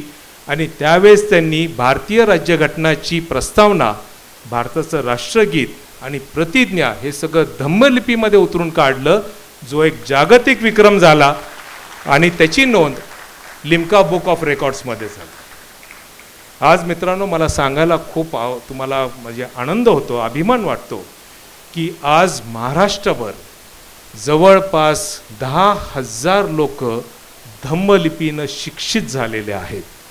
माझे जवळपास 350 विद्यार्थी ही अनेक जिल्ह्यांमध्ये धम्मलिपी शिकवतात. मात्र एक आम्ही ठरवलं आहे की ज्या सम्राट अशोकानं या भारताला लिखित केलं, त्याने जे शिलालेख ज्या लिपीमध्ये लिहिले, आयुष्यभर ही लिपी ज्यांना हवी त्यांना विनामूल्य शिकवण्यात येईल. आणि म्हणूनच धम्मलिपीचे वर्ग म्हणा किंवा धम्मलिपीचे प्रचारक महाराष्ट्रासह आपल्याला मध्य प्रदेशमध्ये आहेत, छत्तीसगडमध्ये आहेत, उत्तर प्रदेशमध्ये आहेत, बिहारमध्ये आहेत, दिल्लीमध्ये आहेत, मणिपूरमध्ये आहेत, आसाममध्ये गेलेत आणि आता कलकत्त्यामध्ये पण सुरू झालेली आहे. एवढंच नव्हे तर ऑस्ट्रेलियामध्ये, दुबईमध्ये आणि नॉर्थ अमेरिकनमध्ये तिथं देखील धम्मलिपीचे आपले विद्यार्थी तयार आहेत. एवढंच नव्हे तर आपला शेजारील देश ज्याला अनेक लोक पाण्यामध्ये पाहतात, पाकिस्तानमध्ये देखील माझे काही विद्यार्थी धम्मलिपी शिकत आहेत. मित्रांनो, ही जी धम्मलिपी आहे ही धम्मलिपी आपल्या भारताची सर्वात प्राचीन लिपी आहे. ह्या धम्मलिपीचे नंतर उत्तर आणि दक्षिण शाखा तयार झाल्या. उत्तर शाखेमधनं पंजाबी, हरियाणावी, नंतर त्या मैथिली ह्या सगळ्या लिपी तयार झाल्या. दक्षिण भारतामध्ये तेलुगू, तमिळ, कन्नड ह्या लिपी तयार झाल्या. एवढंच नव्हे तर सम्राट अशोकाने ज्या ज्या देशामध्ये धर्म महामात्य जे पाठवले त्यांच्याबरोबर बौद्ध संस्कृती त्या देशामध्ये गेली आणि त्या देशामध्ये बौद्ध संस्कृती जात असताना इथली भाषा आणि लिपी घेऊन गेले. आणि त्यामुळं आपल्या शेजारील देश Sri Lanka, Laos, Cambodia, Thailand, Myanmar, वरचे देश, तिबेट, नेपाळ, चीनचा थोडासा भाग, कंदहार म्हणजे अफगाणिस्तान, या सर्व देशांची लिपी ही धम्मलिपीच्या प्रेरणेतनं तयार झालेली आहे. त्यांची भाषा पाली भाषेतनं तयार झालेली आहे. आणि म्हणूनच ह्या धम्मलिपीचा आणि ह्या पाली भाषेचा असा हा प्रचंड विस्तार आहे. मला तुम्हाला इथं जाताना एकच सांगायचं आहे की या देशाला बौद्ध संस्कृतीनं प्रचंड श्रीमंत केलेलं आहे. या देशाला सर्वात पहिलं लिखाण हे बौद्ध संस्कृतीनं सम्राट अशोकांच्या शिलालेखांच्या माध्यमातून दिलं. या देशाला सर्वात पहिला ग्रंथ बौद्ध संस्कृतीनं दिला. त्या ग्रंथाचं नाव आहे पाली त्रिपिटक, जो इसवी सन पूर्व 78 मध्ये या देशामध्ये लिहिला गेला. त्याच्यापूर्वी दुसरा कुठलाही ग्रंथाचा लिखित पुरावा आपल्याकडे नाही आहे. अशा अनेक गोष्टी बौद्ध धम्माच्या, बौद्ध संस्कृतीच्या आहेत. त्याचा उकल आपण नंतर केव्हा तरी करूयात. पण आज धम्मलिपीबद्दल बोलत असताना धम्मलिपीचा जो आपण गौरव साजरा करतोय तो केवळ एकच कारणामुळे, जेम्स प्रिन्सेप नावाचा एक अवलिया होता. तो कुठून तरी ब्रिटिशमधनं आला, ब्रिटनवरनं आला, भारतामध्ये सेटल झाला. भारतामध्ये त्याने ह्या सगळ्याची उकल केली आणि जेम्स प्रिन्सेपमुळं भारताला सर्वात प्राचीन लिपी आणि जगाला सम्राट अशोक हे नाव प्राप्त झालं. त्याचा इतिहास आपल्याला कळला आणि म्हणूनच या जेम्स प्रिन्सेपच्या आदरप्रित्यार्थ, त्यांच्या कार्याचं अनुमोदन करण्यासाठी दरवर्षी 20 ऑगस्टला आपण विश्व धम्मलिपी गौरव दिवस करतो. कारण जोपर्यंत आम्ही आमच्या लिपीचा गौरव करत नाहीये तोपर्यंत खऱ्या अर्थानं आम्ही आमच्या संस्कृतीचा आदर बाळगत नाहीये असं होतं. मित्रांनो, तुम्हाला सर्वांना एक विनंती आहे, तुम्ही धम्मलिपी शिकून घ्यायचा प्रयत्न करा. अतिशय सोपी लिपी आहे. आम्ही प्रयत्न केले. 4 दिवस दररोज जर 1 तास तुम्ही दिलात तर 4 दिवसामध्ये तुम्ही धम्मलिपीमधले उतारे लिहून काढू शकाल. वर्तमानपत्राचं वर्तमानपत्र लिहून काढू शकाल. कुणाला प्रेमपत्र लिहायचे असेल तर तुम्ही ते लिहू शकता. नाशिकमध्ये आम्ही एक छोटासा प्रयोग केला होता. नाशिकमधल्या सेंट्रल जेलमध्ये आम्ही म्हटलं कैद्यांची पॉझिटिव्हिटी वाढण्यासाठी त्यांना धम्मलिपी शिकवू, समथिंग क्रिएटिव्हिटी. आणि हे शिकवत असताना ते कैदी आले आणि सगळे शिकायला लागले. मग मी अधीक्षकांना म्हटलं, अहो हे कैदी शिकतायत, तुमच्या पोलिसांना शिकवा. उद्या ही चिठ्ठी दिली तर पोलिसांना ते वाचता येणार नाही, ह्यांचा पळायचा प्लॅन काय आहे. आणि त्यानंतर मात्र अधीक्षकांनी 4 पोलिसांची नियुक्ती केली की तुम्ही पण धम्मलिपी शिका. आणि ते मला म्हणाले, अहो सर कुठल्या कामाला तुम्ही आम्हाला लावले, फील्डवर पाठवा, आम्ही फील्डवर जातो. पण एनिवे मजेची गोष्ट सोडली. धम्मलिपी अतिशय सोपी आहे, समजायला अतिशय सोपी आहे. 4थीतला मुलगा देखील तो सहज लिहू शकतो आणि म्हणून आपण ती शिकली पाहिजे. केवळ आपल्या संस्कृतीचा वारसा आपण जतन केला पाहिजे. तुम्हा सर्वांना विश्व धम्मलिपी गौरव दिवसाच्या खूप खूप शुभेच्छा. आपण सर्वांनी शांतपणे, शांत चित्तानं माझे विचार ऐकले त्याबद्दल खूप खूप धन्यवाद. आणि आपल्या सर्वांना जाता जाता पुन्हा विनंती की धम्मलिपी शिका. बाहेर मला वाटतं EM धम्मलिपी नावाचं पुस्तक आहे. जाताना जर तुम्ही ते घेऊन गेलात, सवलतीत असेल तर त्यावरनं तुम्ही ते शिकू शकाल सहज घर बसल्यात. ओके, तर खूप खूप धन्यवाद मित्रांनो. सर्वांना सविनय जय भीम, जय भारत. धन्यवाद अतुलजी भोसेकर सर. धम्मलिपीचा वसा आणि वारसा आपण समर्थपणे पुढे नेला पाहिजे. धम्मलिपी शिकायला किती सोपी आहे हे उदाहरण देत असताना धम्मलिपीतून आपण काय काय करू शकता हेही आपल्या मनोगतामध्ये त्यांनी व्यक्त केलं. धम्मलिपी भारतातील सर्वात प्राचीन लिपी आणि धम्मलिपीमधून अनेक भाषांची निर्मिती झाली आणि म्हणून या देशाला जर काय मोठं देण लाभलं असेल तर ते धम्मलिपीनं दिलेलं आहे. धम्मलिपीतनं अनेक भाषा समाजापर्यंत आल्या आणि त्यातनं त्याची निर्मिती झाली. आणि मला असं वाटतं की आत्ता त्यांनी जो एक संदेश आपल्याला दिला आहे की धम्मलिपी आपल्यापैकी प्रत्येकानं शिकली पाहिजे, ती आत्मसात केली पाहिजे. आणि धम्मलिपीचा इतिहास जाणून घेत असताना बौद्ध धम्माचं खरं तत्त्वज्ञानही आपण जाणून घेतलं पाहिजे. खरं तर नागनवरे सरांना पुढच्या कार्यक्रमाला जायचं आहे, ते अध्यक्ष आहेत आणि काही मान्यवर वक्तेही आपलं मनोगत व्यक्त करणार आहेत. डॉक्टर प्रशांत नागनवरे आजच्या या कार्यक्रमाकरता आपला मौलिक वेळ खर्च करून या ठिकाणी आलेले आहेत. खरं तर वैद्यकीय क्षेत्रातील अत्यंत उच्चपदस्थ अधिकारी 2009मध्ये त्यायच झाले. सामाजिक जाणीवेनं परिपूर्ण असणाऱ्या अधिकाऱ्यांमध्ये एक मोठं नाव म्हणजे खरं तर डॉक्टर प्रशांत नागनवरे यांचं घेतलं जातं आणि म्हणून आपण त्यांच्याकरता टाळ्या वाजवून कौतुक केलं पाहिजे. मातृदिनाची संकल्पना सर्वप्रथम डॉक्टर प्रशांत नागनवरेंनी आणली. त्यानंतर जलयुक्त शिवार आज संपूर्ण देशभर चाललेलं आहे, बरोबर ना राहुलजी? जलयुक्त शिवार आणि जलयुक्त शिवाराची जी संकल्पना आहे तीही आणण्यामध्ये त्यांचं मोठं योगदान आहे. जलक्रांती आज संपूर्ण देशभर होते आहे. बाबासाहेब आंबेडकरांनी जो जल या विषयामध्ये अभ्यास केला होता, मला वाटतं नागनवरे सर आपणही तो अभ्यास मोठ्या प्रमाणामध्ये केला आज कृषीचे वेगवेगळे प्रयोग राज्यामध्ये होत आहेत ते करण्यामध्ये त्यांचं मोठं योगदान आहे. आणि 14,600 शेतकरी बांधवांना किंवा त्या संघटनांना ग्रुपला जोडून घेण्यामध्ये त्यांचं एक अनन्यसाधारण मोठं योगदान आहे. आदिवासी सेक्टरमध्ये जाऊन त्यांनी जे काम केलं आदिवासी आणि कातकरी समाजामध्ये, त्यांच्यापर्यंत आरोग्याच्या सुविधा पोचवल्या जात नव्हत्या किंवा मिळत नव्हत्या, त्या आरोग्याच्या सुविधा त्यांच्यापर्यंत पोचवण्याचं काम, अशी खरं तर अनेक कामं आहेत. डेन्मार्क असेल, जर्मनी असेल आणि फ्रान्स असेल, या देशांनी जेव्हा त्यांचे सगळे रिसर्च पेपर आणि काम पाहिलं तेव्हा या देशांनी त्यांना निमंत्रित केलं, तुम्ही या, तुमचा प्रबंध आम्हाला द्या, तुमची आम्हाला गरज आहे. असं एक मोठं व्यक्तिमत्व या ठिकाणी आहे. मी आपल्या टाळ्यांच्या गजरामध्ये त्यांना या ठिकाणी निमंत्रित करतो. विविध मान सन्मान तर त्यांना मिळालेले आहेत. आपण 1 जानेवारीला भीमा कोरेगावला जातो 1818ला, आपल्याला माहिती आहे. त्या भीमा कोरेगावचा कार्यक्रम शासनाने करावा आणि तो शासनाने करण्याची जेव्हा शासनाने तयारी दाखवली, त्याची प्रमुख जबाबदारी नारनवरे सरांनी गेली. आणि मला असं वाटतं की अतिशय उत्तम दर्जाचं नियोजन, येणाऱ्या प्रत्येकाला पाणी, प्रत्येकाला व्यवस्थित सुविधा मिळाल्या पाहिजेत. त्याचप्रमाणे भीमा कोरेगावचा इतिहास जगभरामध्ये क्रांतिकारकदृष्ट्या गेला पाहिजे, यासाठीचं प्रमुख काम करण्यामध्ये त्यांचं योगदान आहे. आपल्या टाळ्यांच्या गजरामध्ये त्यांना या ठिकाणी निमंत्रित करतो आणि विनंती करतो आपण मनोगत व्यक्त करावं. सम्राट अशोक, छत्रपती शाहू महाराज, महात्मा ज्योतिबा फुले, विश्वरत्न परमपूज्य डॉक्टर बाबासाहेब आंबेडकर, ज्यांच्या जयंतीनिमित्त हा कार्यक्रम होतोय ते जेम्स प्रिसे, या सर्व मान्यवरांना प्रथम मी वंदन करतो. आजच्या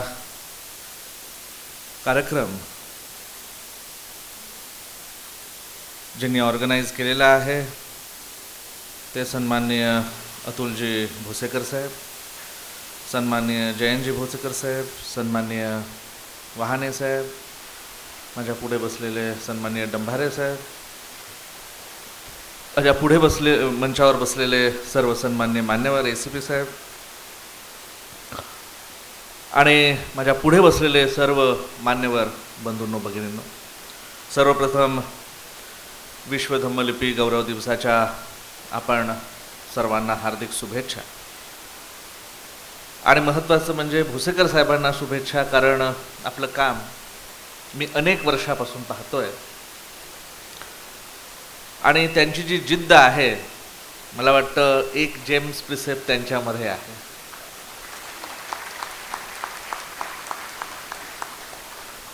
कारण धम्मलिपीला जरी जेम्स प्रिसेपनी आधुनिक काळामध्ये जन्म दिला असेल तरी त्याचं प्रवर्धन करण्यामध्ये आपला फार मोठा वाटा आहे.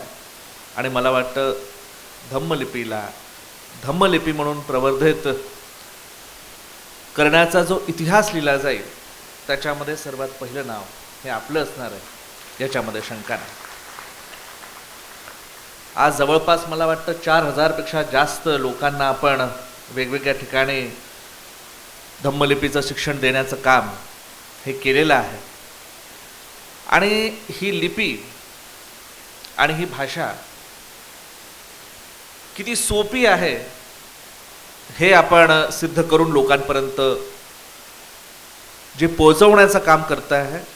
आणि विशेषतः कोणत्याही प्रकारचं शासकीय किंवा फार सामाजिक पण सपोर्ट नसताना आपण हे सगळं करत आहे, हे खरंच कौतुकास्पद. आणि आमच्यासारख्या लोकांनी मग यासाठी आपल्याला नक्की मदत केलीच पाहिजे, कारण की हे फार मोठं पवित्र काम आहे. डॉक्टर बाबासाहेब आंबेडकरांनी वर्षानुवर्षाच्या गुलामगिरीमधून बाहेर काढण्यासाठी धम्माचा मार्ग निवडला. आणि हा धम्माचा मार्ग निवडून त्यांनी आपल्याला किती मोठी श्रीमंती दिलेली आहे हे आपल्याला तोपर्यंत कळणार नाही जोपर्यंत या धम्माची गुरुकिल्ली असलेली पाली भाषा आणि धम्मलिपी आपण समजणार नाही. आणि म्हणून प्रत्येक घरामध्ये जर आपल्याला आपला सांस्कृतिक वारसा चालवायचा असेल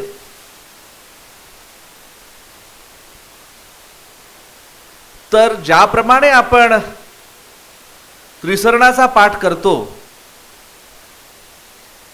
आणि ते फार चांगलं आहे की त्रिसरणाचा पाठ फक्त घोकमपट्टी करून लोक करत नाहीत, परंतु ते समजतात की ते काय बोलतात आहे. बाकी ठिकाणसारखं नाही की फक्त काय बोलतो आपण आणि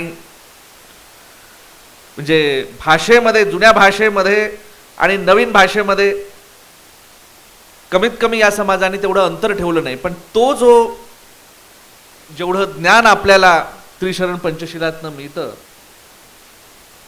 तेवढ्यापुरती आपली पाली भाषा याचं ज्ञान आपलं मर्यादित होऊन जातं. परंतु याला जर आपण विस्तारित केलं तर जी प्रचंड ज्ञानसंपदा आहे, ज्या ज्ञानसंपदेच्या आधारावर विश्वातील सर्वात जुने विद्यापीठ तयार झाले, बख्तियार खिलजी येतपर्यंत विक्रमशिला असेल, नालंदा असेल, असे अनेक विद्यापीठ, तक्षशिला असेल, असे अनेक विद्यापीठ जी तयार झाली, आणि त्या तयार झालेल्या विद्यापीठांमध्ये या भाषांमधून आणि अन्य भाषांमधून सुद्धा असलेले लेख हे संवर्धित झाले, ज्ञान संवर्धित झालं. त्या सर्व ज्ञानाचा उलगडा करण्यासाठी मला वाटतं भाषेची, लिपीची जानकारी असणं गरजेचं. आणि म्हणून ज्यावेळेस आपण आपल्या मुलांना इंग्रजी भाषेचं ज्ञान देतो, मराठी हिंदी भाषेचं ज्ञान देतो, किंबहुना 3 भाषा तर या जवळपास आपल्या सगळ्यांच्या मुलांच्या शैक्षणिक कारकिर्दीमध्ये मुलं ती शिकतात. त्यासोबतच मला वाटतं भोसेकर साहेबांच्या प्रयत्नानं, आपल्या सगळ्यांच्या प्रयत्नानं जर आपण इन्फॉर्मल पद्धतीनं जरी पाली भाषेचे क्लासेस सुरू केलेत, तर ही प्रचंड ज्ञानसंपदा जी बाबासाहेबांनी आपल्यासाठी राखून ठेवलेली आहे, त्या ज्ञानसंपदेचे द्वार आपल्यासाठी उघडे होतील. कारण कोणत्याही समाजाला जर सशक्त व्हायचं असेल तर त्याचा ऐतिहासिक वारसा, सांस्कृतिक वारसा हा प्रबळ असावा लागतो, आणि तेव्हाच तो समाज प्रबळ होतो, सशक्त होतो. केवळ सत्तेच्या स्थानावर आपण काही काळ बसलो, केवळ धनसंपदेवर आपण काही काळ बसलो, तर त्यातून पिढ्यानपिढ्याचे कल्याण होत नाही. ते फक्त एका पिढीपर्यंत, दुसऱ्या पिढीपर्यंत चालू शकतो, परंतु सांस्कृतिक वारसा जर आपण संपादित करू शकलो तर तो हजारो वर्ष चालतो. भगवान बुद्धांनी जो धम्म दिला, जवळपास 1500 वर्ष तो जगाच्या कानाकोपऱ्यात ज्ञान संवर्धनासाठी त्या धम्माचा वापर झाला. पिढ्या घडल्या, विद्यापीठ घडले, आणि वैज्ञानिक दृष्टिकोन हा संबंध जगामध्ये 1500 वर्ष तो चालला. आणि म्हणून जर आपल्याला ते दिवस परत आणायचे असतील तर या सांस्कृतिक श्रीमंतीची गरज भासून आपल्याला ती सांस्कृतिक श्रीमंती स्वतः अंगीकारावी लागेल. मिलिंद पन्नो म्हणून जे ग्रंथ आहे, भंते नागसेन आणि सम्राट मिलिंद राजे पण साहेबांनी सांगितलं इंडो ग्रीक होते, ते पण काही भारतीय नव्हते. आणि सुरुवातीला जेव्हा ते आले तेव्हा ते ग्रीक राजांचे, ग्रीक देवांची ती पूजा करायचे. नंतर काही काळ ते शेवाईड झाले, म्हणजे शिव ह्यांचे भक्त झालेत. आणि जेव्हा ते नागसेनना ते भेटलेत आणि त्यांच्यासोबत जो डायलॉग झाला, डिस्कोर झाला, त्याच्यानंतर धम्म समजल्यानंतर त्यांनी बौद्ध धम्म अंगीकारला.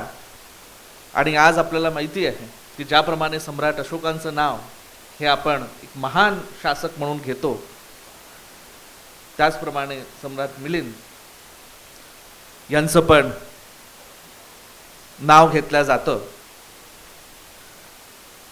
तेव्हा सम्राट मिलिंद हे बोलत असताना, मिलिंद पर्णोमध्ये म्हणजे मिलिंदचे प्रश्न याच्यामध्ये बोलत असताना ते भंते नागसेनला विचारतात की भंते,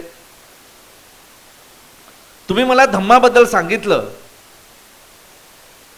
आणि मी इम्प्रेस झालो धम्माबद्दल, परंतु मला आपण एक सांगा की हा जो धम्म तुम्ही मला सांगितला, तुम्ही सांगितलं की बुद्ध धम्मामध्ये बुद्धांनी सांगितलं की सगळं नश्वर आहे,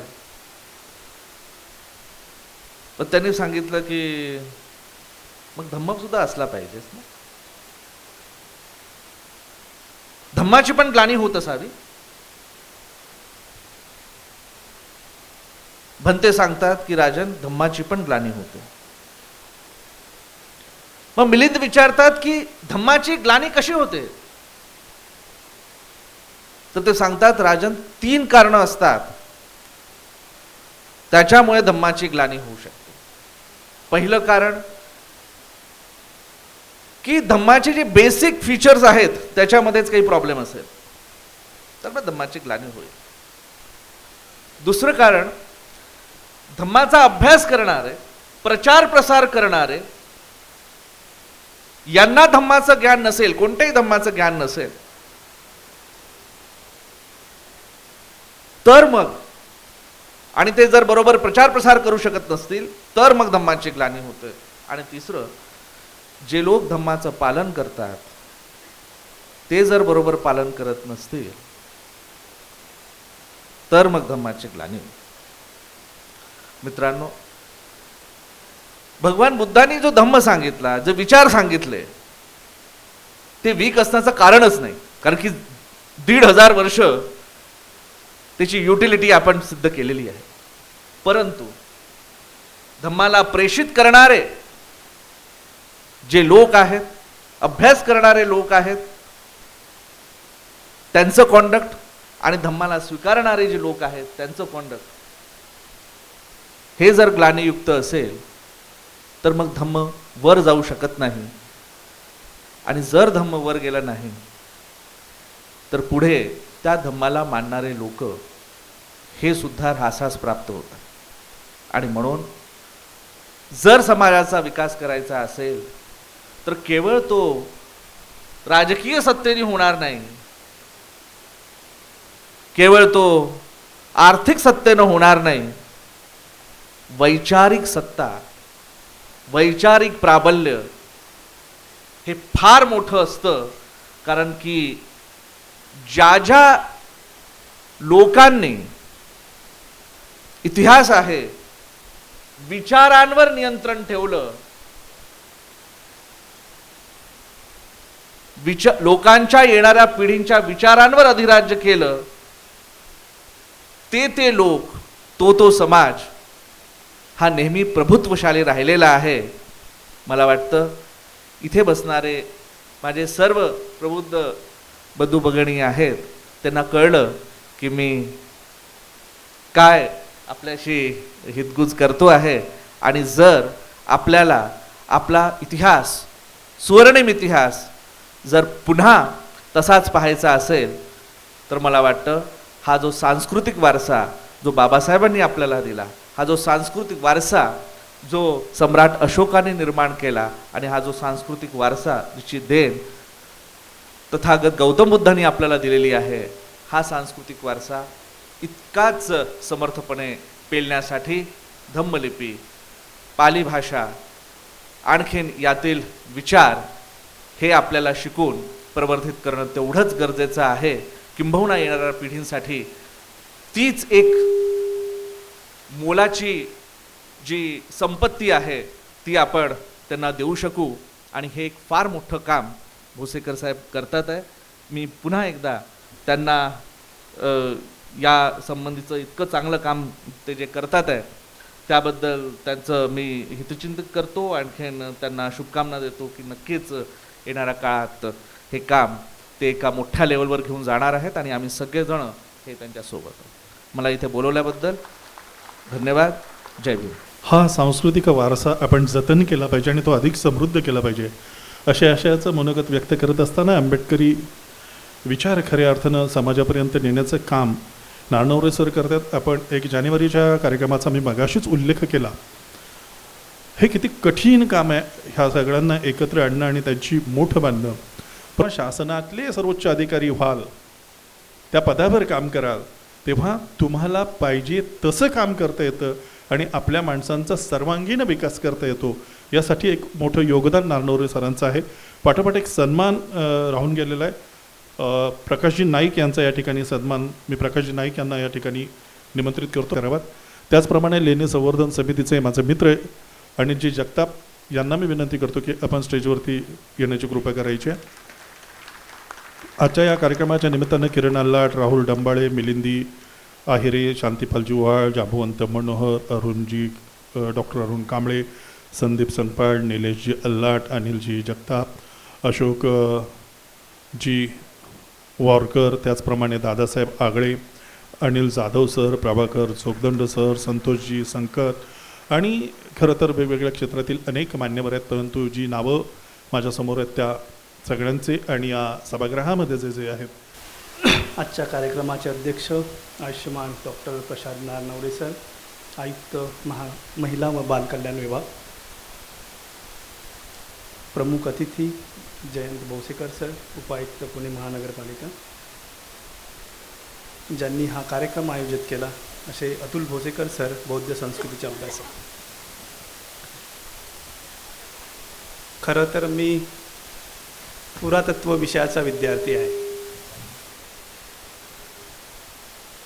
लिपीबद्दल, भाषेबद्दल जे मी सांगायला पाहिजे ते भोसेकर सरांनी सर्व आधी सांगितलेलं आहे. म्हणजे हा खरं तर सर माझा पोर्टफोलिओ होता. तरीही त्यांच्या भाषणातून ज्या छोट्या मोठ्या गोष्टी राहिल्या त्याच मी इथे तुम्हाला सांगू इच्छितो. सर्वप्रथम मला असा प्रश्न निर्माण झाला की हा धम्मलिपी गौरव दिन साजरा करण्याचा त्यांच्या मनात उद्देश काय असेल, ही कल्पना का आली असेल. खरं तर ऑडियन्समध्ये पुरातत्वाचं किंवा इतिहासाचं किंवा अभिलेखाचं शिक्षण घेतलेली किती व्यक्ती आहे मला माहीत नाही. परंतु 10 वर्षापासून किंवा 7 वर्षापासून 70 वर्षापर्यंतचे मी बघतोय की सर्वजण इथे आहात. लिपीची सुरुवात कशी झाली ही सरांनी सांगितलेलं आहे. सर्वात ज्ञात लिपी जी आहे आपली खरं तर हरप्पन पिरियडची आहे. धोलावीरामध्ये एक हरप्पन पिरियडचा इन्स्क्रिप्शन मिळालेला आहे, परंतु आपल्याला वाचता आला नाही. का वाचता आला नाही हे पण सरांनी सांगितलं की जेव्हा आपल्याला बायलिंग्वल इन्स्क्रिप्शन मिळतो, म्हणजे एकाच अभिलेखावर 2 भाषा मिळतात, त्यावेळेस तो आपल्याला वाचता येतो. जेम्स प्रिन्सेप हे टाकसाळीमध्ये द्रव्य परीक्षक असताना त्यांनाही असाच एक कॉईन मिळाला होता. त्याच्यावर ग्रीक अक्षर आणि धम्मलिपीतले अक्षर असे दोन्हीही 2 बाजूनी अक्षर होते. पॅसिलियस असं काहीतरी नाव होतं आणि त्याच्यात एक वेगळ्या लिपीमध्ये जे त्याला तेव्हापर्यंत माहीत नव्हती. तेव्हा त्याला ती लिंक उघडत गेली की बायलिंग्वेल शिलालेख असल्यामुळं त्याला वर्णमाला तयार करायला मदत झाली.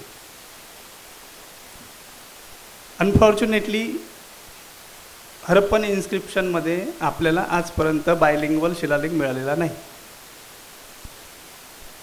बरं, ही खरं तर लिपी अकॅडमिक क्षेत्रात, म्हणजे मला तर असं वाटलं सर की ही एखादी आर्किओलॉजीची कॉन्फरन्स आहे आणि या कॉन्फरन्समध्ये फार टेक्निकल त्यांनी जे मुद्दे मांडले ते आर्किओलॉजीच्या विद्यार्थ्यांना ऐकायला पाहिजे. तुमच्यापर्यंत ते कितपत समजले मला हे आताही समजलेलं नाही की तुम्हाला ते किती समजले असेल की ते काय बोलून गेले. पण त्याच्या मागचा उद्देश जरी आपण इथे समजलो तरी ते फार महत्त्वाचं आहे. आता लिपी, भाषा किंवा मंदिरं हे कुठे शिकवले जातात तर हे पुरातत्व विषयात शिकवले जातात. आता पुरातत्व हा विषय भारतामध्ये जवळपास 200 वर्षापासून शिकवला जातो. ब्रिटिशांनीच शासन स्तरावरही सुद्धा आर्किओलॉजिकल सर्वे ऑफ इंडियाची स्थापना केली. त्यालाही जवळपास आज 160 वर्ष झाले. आपल्या पुण्यात हा विषय शिकवला जाणारा एक डेक्कन कॉलेज आहे. त्याला यावर्षी 200 वर्ष झाले. 200 वर्ष होऊनही असं कोणाला का नाही सुचलं की या लिपीला काय नाव असावं, हा प्रश्न सगळ्याला पडला पाहिजे. आमच्या विषयात असं होते की एखाद्या विद्वानाने एखादी गोष्ट सांगितली किंवा मांडली तर त्याला क्रॉस करणं एवढं सहजासहजी शक्य नाही. आता सरांनी सांगितलं की एकदा या लिपीला ब्राह्मी लिपी हे नाव पडलं. तर ब्राह्मी लिपीला ब्राह्मी नाव पडलं आणि त्याला धम्म लिपी मनाची हिंमत आजपर्यंत अकॅडमिक क्षेत्रात का झाली नसावी, हे सगळ्यात महत्त्वाचा एक पॉईंट आहे. तर सरांनी सांगितलं की त्यांनी 2015मध्ये धम्मलिपी म्हटलं, त्याचे पुरावे शोधून काढले, सगळं ठीक आहे.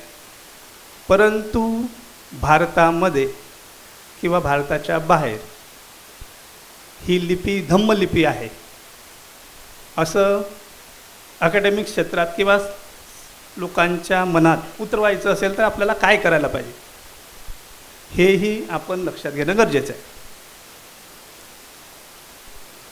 ही चांगली सुरुवात आपण केली, मी आपलं अभिनंदन करतो. सर, मी एक छोटीशी गोष्ट सांगू इच्छितो. मी आणि माझा मित्र आम्ही दोघंजणं 7व्या वर्गात असं ठरवलं होतं की आपण काय काय बनायचं. त्यांनी सर मला सांगितलं की मी इंजिनियर बनणार, मी त्याला सांगितलं की मी इतिहास क्षेत्रात काहीतरी करणार. दुर्दैवाने तो काही इंजिनियर बनला नाही, परंतु सर तो एक लेखक बनला आणि तो गेल्या 15-20 वर्षापासून जे काही लिहितो ते लिहिल्यावर खाली नाव लिहितो इंजिनियर सागर चव्हाण. तर 20 वर्षात आमच्यासोबतची जी पिढी होती किंवा माझ्यानंतर 1-2 बॅच होत्या त्यांना माहीत होतं की हा इंजिनियर नाही, परंतु आज सगळ्यांना वाटतं की तो इंजिनियर आहे, कारण की तो स्वतःच लिहितो. तर सर, हे सांगण्यामागचा उद्देश असा आहे की आजपासून जर आपण धम्मलिपी म्हणायला सुरुवात केली तर पुढची पिढी कधीही ब्राह्मी लिपी म्हणणार नाही. तर ती सुरुवात कशी करायला पाहिजे, तर आज आपण जशी केली तशी करायला पाहिजे. पण एवढ्याने इथेच थांबलो तर चालणार आहे काय, तर नाही. वेगवेगळ्या क्षेत्रात, आता तुम्ही सगळ्या विषयाचे विद्यार्थी असाल, वेगवेगळ्या क्षेत्रात काम करत असाल, आपण करतो काय की आपण इथून गेलो की आपण हा कार्यक्रम विसरून जातो आणि आपल्याला काही करायचं आहे म्हणजे आपलं प्रोफेशन धरून सुद्धा आपण खूप काही करू शकतो. जर आपण खरंच विचार केला की जसं ब्राह्मी लिपी हे मनामनात रुजवण्यासाठी 200 वर्ष गेले आणि आज ते रुजली आहे. तुम्हाला माहीत असेल की मला माहीत नाही, जेव्हा बौद्ध धर्म एक त्याच्या उंचीवर होता, परम उंचीवर होता, त्यावेळेस बुद्ध हा विष्णूचा अवतार आहे असं दाखवण्यात आलं. त्याच्या मागे मोठं सायन्स आहे. आपण आता इझिली म्हणतो की ठीक आहे, विष्णूचा अवतार त्यांनी समजलं असेल, पण का समजलं असेल विष्णूचा अवतार, लोकांना त्या काळात असं दाखवायचं होतं की तुम्ही जे हे बुद्धांना मानता किंवा भगवान बुद्धाला मानता हे दुसरं कोणी नसून विष्णूचाच अवतार आहे, त्याच्यामुळे तुम्ही विष्णूकडे वापस या. हे षडयंत्र किती वर्षापूर्वी सुरू झालं? हे षडयंत्र 1300-1400 वर्षापूर्वी सुरू झालं. आणि आजही 14व्या-15व्या शतकापर्यंत जी काही मंदिरं बांधली गेली, त्या मंदिरात जिथं विष्णूचं मंदिर असेल तिथं बुद्धाची मूर्ती असते. मी जेव्हापासून आर्किओलॉजीमध्ये आलो तेव्हापासून, किंवा मला लोक शिकवत होते आर्किओलॉजी, तेव्हापासून मला सर असा एक प्रश्न निर्माण झाला की ज्या भारतामध्ये बौद्ध धर्म उदयास आला, प्रसार झाला, तो भारतातील बौद्ध धर्म गायब कसा झाला? तुम्ही सांगितलं की 2200 वर्षापासून तर 2023पर्यंत लिपीच माहीत नव्हती किंवा अशोकच माहीत नव्हतं. याचं कारण काय? तर याचं कारण फार मोठं आहे. हे चिंतन करणं गरजेचं आहे. त्यासाठी वेगवेगळ्या स्तरावर प्रयत्न करणं गरजेचं आहे. उत्खननामध्ये बरं हे जे काही अवशेष, बुद्धांचे अवशेष, धम्माचे अवशेष किंवा इतरही अवशेष कुठे सापडले? जमिनीमध्ये सापडले बरेचसे. ते शोधावं लागलं आपल्याला. अनेक लेण्या भारतातल्या, महाराष्ट्रात सगळ्यात जास्त आहे, त्याही शोधावं लागल्या. म्हणजे इथपर्यंत तर काय की छत्रपती शिवाजी महाराजांची समाधी पण शोधावी लागली. असं का झालं असेल? हा विचार आपल्या मनात घेऊन काम करणं गरजेचं आहे. मला असं वाटते आमच्या विषयावर, म्हणजे मी खरं सांगतो सर, 1980पर्यंत किंवा 70पर्यंत एका विशिष्ट वर्गाचा प्रभाव होता. आणि तुमच्या माझ्यासारखे लोक या विषयात शिक्षणच घेत नव्हते. त्याच्यामुळे तुम्हाला कुठं ब्राह्मी लिपी माहीत असणार, की तुम्हाला कुठं त्या मंदिराचा अभ्यास आहे. त्यांनी जे काही बोललं, जे काही त्यांनी सांगितलं, ते आम्ही आत्मसात केलं, आम्ही शिकलो. आजही आमचे विद्यार्थी सरांनी सांगितलं ब्राह्मीच म्हणतात. त्याचं कारण आहे, आमच्या अकॅडमिक क्षेत्रात सरकार मान्य एकही पुस्तक नाही की ज्याला चॅलेंज करेल की हे ब्राह्मी नसून धम्मलिपी. मग फक्त आपल्याला या व्यासपीठावर आणि समाजात धम्मलिपी म्हणूनही चालणार नाही, आपल्याला अकॅडमिक क्षेत्रात सुद्धा काम केलं पाहिजे. मग ते कसं करणार? तर आपल्याला आपल्या आजूबाजूचे जे काही असेल, आपले नातेवाईक असेल, आपले विद्यार्थी असेल, मुलं असेल, त्यांना सांगितलं पाहिजे की तुम्ही या विषयात शिक्षण घ्या. जेव्हा मोठ्या प्रमाणात एक वर्ग तयार होईल आणि तेव्हा ते चॅलेंज करायला लागतील पुराव्यासह. आता काय होतं, सरांचं शिक्षण वेगळं, त्यांचा अभ्यास वेगळा. जेव्हा ते पुराव्यासह एखाद्या कॉन्फरन्समध्ये मांडतात तेव्हा लोकांना इझिली टाळतात की त्यांचं आर्किओलॉजी कुठं झालं. परंतु जेव्हा पुढे हळूहळू आपण सगळे मिळून जेव्हा ते धम्मलिपी म्हणत जाऊ आणि आपले विद्यार्थी तयार होतील. काय सर, आपल्याला संघटन नाही. आम्ही मागे बसलो होतो, गायकवाड सरांनी आम्हाला सांगितलं की बोलण्यासाठी, स्टेजवर बोलण्यासाठी एक बॅकअप लागतं. पॉलिटिकल लेवलला लागते, समाज लेवलला लागते, आणि तो आज आपल्याकडे नाही. आणि तो निर्माण करायचा असेल तर विद्यार्थी घडवणं गरजेचं आहे. आपण ज्या पद्धतीनं विद्यार्थी घडवत आहात ते एक तुमचं फोकस आहे, तुमच्या ओरिएंटेशनने काम सुरू आहे. पण समाज लेवलवरही आपण एक वेगळ्या पद्धतीनं काम करण्याचं गरजेचं आहे. आणि पुढे भविष्यात जेव्हा आपण हा विकास करत जाऊ आणि एक वेळ अशी येईल, तसं सरांनी मला सांगितलं, त्यांचं नाव मी विसरलो, ते गेलेत. त्यांनी सांगितलं की आज महाराष्ट्रात आपण 6% 7% असलो तरीही शैक्षणिक लेवलवर, सामाजिक लेवलवर, राजकीय लेवलवर आपला पकडा आहे, परंतु तो दिसत नाही. मग का दिसत नाही? त्याचं कारण असं आहे की प्रत्येकजण आपला विचार घेऊन चालतो आहे. ACP सरांनी सांगितलं की आपल्या समाजातला प्रत्येक विद्यार्थी स्वतःच्या कर्तृत्वावर तिथं जातो आणि मग त्याची एक विचारधारा बनतो. तो 20-30 वर्षांनी सेट होतो, आपली फॅमिली सेट होते, आम्ही इकॉनॉमिकली सेट होतो आणि तो समाजाकडे वळतच नाही. मग हे विचारधारा, सामाजिक पाठबळ जर आधीपासून एखाद्या विद्यार्थ्याला असलं, म्हणजे काही संघटना अशा आहे की लहानपणापासून त्यांना पाठबळ असते. प्रत्येक, आता त्यांनी सांगितलं की आम्ही कॉलेज विद्यार्थ्यांमध्ये शाळेमध्ये जाऊन शिकवतो. एक विचारसरणी पण आपण पॅरलर उभी केली पाहिजे आणि त्या विचारसरणीतून आपण अनेक वर्ष जेव्हा काम करू तेव्हा कुठंतरी आपण एका ठराविक ठिकाणी पोहोचू. उत्खननात मागे बोलता बोलता राहून गेलं की उत्खननात अनेक वस्तू सापडल्या. आता उत्खनन आम्ही करतो, जमिनीत जे सापडते फार समाजापर्यंत येत नाही. आमचे उत्खननाचे जे अहवाल आहे ते अहवालही इंग्लिशमध्ये राहतात, फार काही सामाजिक होत नाही. मग आम्हाला एक चांगला स्कोप असतो, इथे सांगायची गरज नाही ते की आम्हाला जो इतिहास दाखवायचा तो दाखवता येऊ शकतो आणि तो झाकून ठेवायचा तो झाकून ठेवता येऊ शकतो. आता अशा अनेक साईट्स आहे, पुरातत्वीय साईट्स, की ज्यामध्ये मल्टीकल्चर सिक्वेन्स सापडते, म्हणजे प्रत्येक कल्चरच्या एव्हिडन्स मिळतात. परंतु गेल्या 150 वर्षात मला असं काही ठिकाणी जाणवलं की ज्या उत्खननाच्या साईटमध्ये जे दाखवायचं आहे तेवढंच दाखवलं जाते आणि काही पर्टिक्युलर जे काही अवशेष आहे त्याला बाजूला ठेवलं.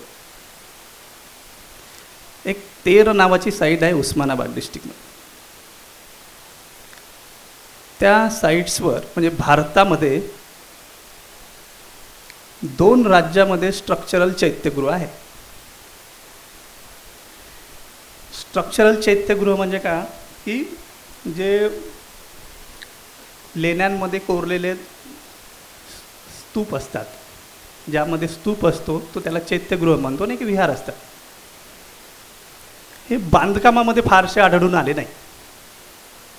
विटांच्या बांधकामामध्ये जसे मंदिरं आढळून आले.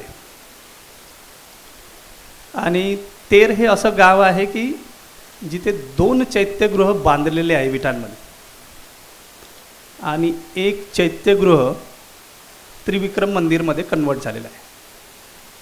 म्हणजे 7व्या-8व्या शतकामध्ये त्या चैत्यगृहासमोर एक छोटासा चौकोनी मंडप बांधला गेला आणि तिथे एक विष्णूची मूर्ती स्थापन केली. हे सगळ्याला माहीत आहे. अकॅडमिक क्षेत्रातही सगळे मानतात की हे चैत्यगृह आहे. परंतु तरीही त्याला चैत्यगृहामध्ये कन्वर्ट करण्याची काही अजून आपली हिंमत झाली नाही. आपण मस्जिद तोडून मंदिर करू शकतो, तर त्याच्या मागचं पॉलिटिकल फील्ड आहे, सामाजिक पॉवर आहे. असे खूप अवशेष त्या गावामध्ये आहे. त्या एका छोट्याशा गावामध्ये सर 2 स्तूपा आहे आणि 2 चैत्यगृह आहे. सगळ्यात महत्त्वाचं जे काही सेंटर असेल ते सातवाहन पिरियडचं ते तेर नावाचं गाव आहे. ज्या प्रमाणात त्या साईटचा विकास व्हायला पाहिजे होता तो अजूनही झालेला नाही. ती साईट्स मला असं वाटते की 40 वर्षापूर्वी संरक्षित झालेली आहे आणि आजपर्यंत त्या साईट्सवर काहीही झालं नाही. सांगायचा उद्देश असा आहे की अशा अनेक साईट्स आहे की जिथे बौद्ध धर्माचे अवशेष आहे, बौद्ध धर्माचे रिमेन्स मिळतात. ते फक्त तुमच्यापर्यंत येत नाही. आमच्या काही लोकांनाच माहीत असतं की इथे ही सुद्धा कल्चर आहे. आणि काय होतं की जो काही उत्खनन करता राहतो त्यांनी जो काही अहवाल लिहिलेला राहतो तोच अहवाल आम्हाला मान्य करावा लागते, कारण की आम्ही त्या साईटवर स्वतः जाऊन वेगळं काही लिहू शकत नाही. आता मी सांगितलं की 1980पर्यंत काही ठराविक लोकच उत्खनन करत होते आणि 150-200 वर्ष त्यांनीच उत्खनन करून इतिहास लिहिलेला आहे. म्हणून ज्या ठिकाणी जे अवशेष असेलही ते त्यांनी दाखवलेलं नाही. आता मध्य प्रदेशामध्ये हेलिओडोरस नावाचा एक अधिकारी होता, त्याचा तो शिलालेख आहे. त्याच्यात भागवत शब्द लिहिला आहे. आता भागवत हा शब्द खरं तर भगवान हा कोणालाही माहीत आहे की भगवान शब्द हा कधी आला आणि कधीपासून अस्तित्वात आहे, परंतु आजही अकॅडमिक क्षेत्रात तो भागवत भगवानपासून आलेला असं सांगितलं जात नाही. तुम्हाला आता इथं खरंच तर तशी सोय आहे, मला तुम्हाला चांगली एक PPT दाखवता आली असती की कशा पद्धतीने बौद्ध धर्माच्या वस्तू, वास्तू आणि विचाराचं अनुकरण झालं आहे. अनेक अशा वास्तू आहे की ज्याचंच अनुकरण पुढे झालं आहे, परंतु मूळ वास्तू जसं म्हणलं, जसा धर्म किंवा धम्म हा भारतातून अचानक 2000 वर्ष त्याला गायब झाला, तशा अनेक वास्तूच्या मागची मूळची संकल्पनाही गायब झाली. त्रिरत्न उत्खननामध्ये सापडली आहे. तर त्रिरत्न हे उत्खननामध्ये त्याला त्रिरत्न म्हणतात की हे त्रिरत्न असेल, पण त्याचा आकार जो आहे तो त्रिशूलासारखा आहे आणि ते मातीच्या ऑब्जेक्टमध्ये आहे. अनेक असे स्थापत्यिक किंवा काय म्हणून उत्खननात सापडलेले अवशेष आहे की ज्यामध्ये शिवलिंगासारखे स्तूप आहेत. ओरिसामध्ये जर तुम्ही जाल की आजही तुम्हाला बघायला मिळेल की शिवलिंगाचा जो आकार आहे तसा स्तूपाचा आकार आहे आणि मधोमध स्तूप आहे, चैत्यगृह आणि स्तूप. अशा अनेक गोष्टी आहे ज्या आयडेंटिफाय करायच्या म्हटलं की त्यासाठी एक पॅरलल संघटन उभं करणं गरजेचं आहे. कुठल्याही एका व्यक्तीनं आता यांच्या आयुष्यामध्ये त्यांनी ही एक मोठी चळवळ उभी केली, तर ही चळवळ जर चालवायची असेल तर त्याला संघटन गरजेचं आहे.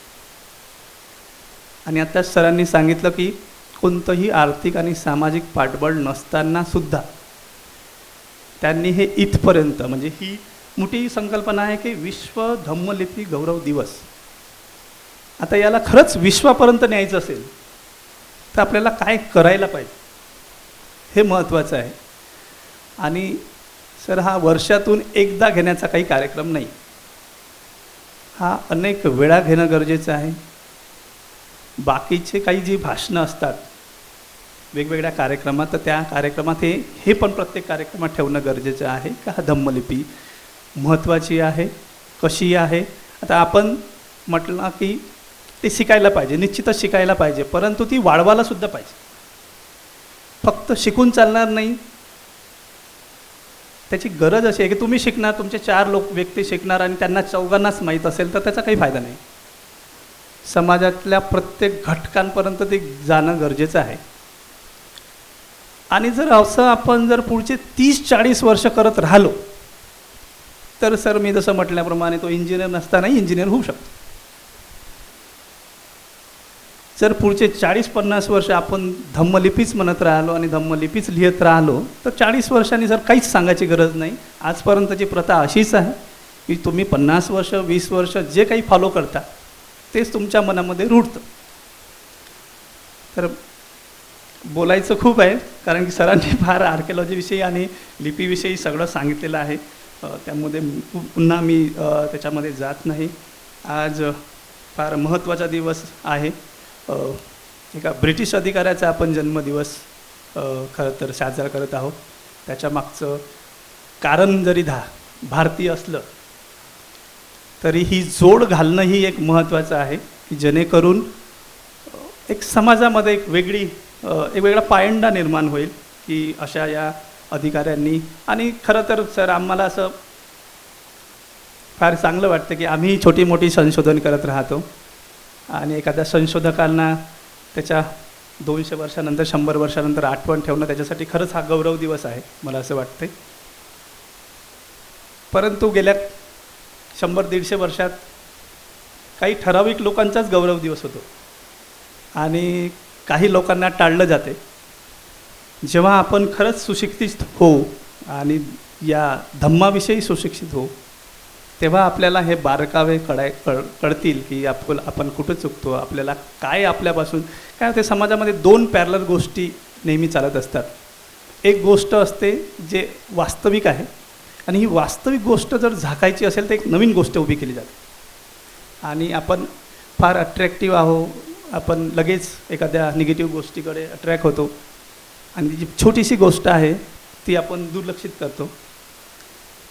तसं हे मोठं संघटन यामागे होतं की आपण बौद्ध धर्म भारतातून विसरून गेलो, तो आपल्याला शोधावा लागला. डॉक्टर बाबासाहेब आंबेडकर यांनी जर दीक्षा घेतली नसती तर मला असं वाटते की अनेक वर्ष परत गेले असते की आपल्याला त्या धम्मापर्यंत जायला. आणि जर असं झालं असतं तर हा इतिहास सर पुढचे आणखी काही वर्ष झाकला गेला असता. आपण एक चांगली सुरुवात केलेली आहे. मला फार आपला अभिमान आहे. खरं तर हा आमच्यासारख्या विषयाचं शिक्षण घेतलेल्या विद्यार्थ्याचं काम आहे. परंतु सर होतं असं की एक उंची गाठायला वेळ लागते. लोक लवकर मॅच्युअर होत नाही. आर्थिक स्टेबल, फॅमिली स्टेबल आणि त्यानंतर आपण तिथे जातो. आणि याच्या मागचं कारण असं आहे की आपण वैयक्तिक संघर्ष करून जातो. जेव्हा असा सामाजिक स्तरातून आपण जाऊ तर हे फार मोठ्या स्तरावर स्तरावर आपण घेऊन जाऊ असं मला वाटते. आणि या धम्मलिपीला आपण खरंच विश्व गौरव दिवस म्हणून पुढेही साजरा करत राहून आणि विश्वस्तरावर घेऊन जाऊ, मला अशी आशा आहे. सर, आपण मला इथं बोलवलं याबद्दल आपण खूप खूप आभार. धन्यवाद. धम्मलिपी गौरव दिन हा विश्वदिन म्हणून आपण साजरा करूयात असं मनोगत व्यक्त करत असताना आपल्या अनुभवाने अतिशय परिपूर्ण असणारे विचार आपल्यासमोर डॉक्टर वाहाने यांनी व्यक्त केले. यानंतर तुम्ही आणि मी जे नाटक पाहण्याकरता उत्सुक आहोत त्या नाटकाची एक उत्तम अशी झलक प्राचीन काळातील नाटक आहे आणि त्याची ती सगळी झलक आहे.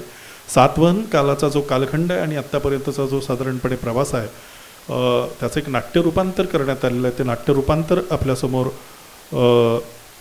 संयुक्त लेणी संवर्धन समितीचे कलाकार आहेत, ते करणार आहेत.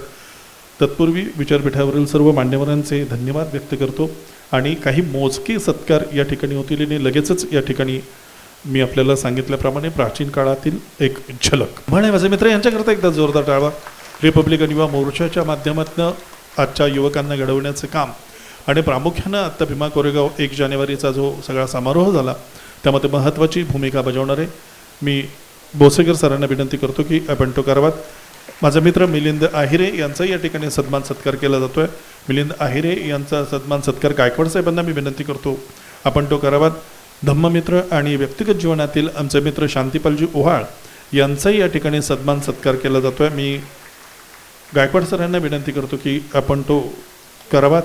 त्याचप्रमाणे प्रतिथयश डॉक्टर आणि समाजाला सुपरिचित असणारे डॉक्टर अरुण कांबळे आणि डॉक्टर सुरेंद्रजी बेंडे या दोन्ही डॉक्टर मंडळींना या ठिकाणी मी निमंत्रित करतो. डॉक्टर अरुण कांबळे आणि सुरेंद्रजी बेंडे एका पाठोपाठ एक येतील. त्यांचाही सन्मान सत्कार या ठिकाणी जगताप साहेब आणि गायकवाड साहेब यांनी संयुक्तरित्या आपण सगळे संयुक्तरित्या तो करावा. एका पाठोपाठ एक हा सन्मान सत्कार केला जातो. डॉक्टर सुरेंद्रजी बेंडे आणि अरुणजी कांबळे पाठोपाठच संदीपजी सकपाळ यांचाही या ठिकाणी सन्मान सत्कार केला जातो आहे.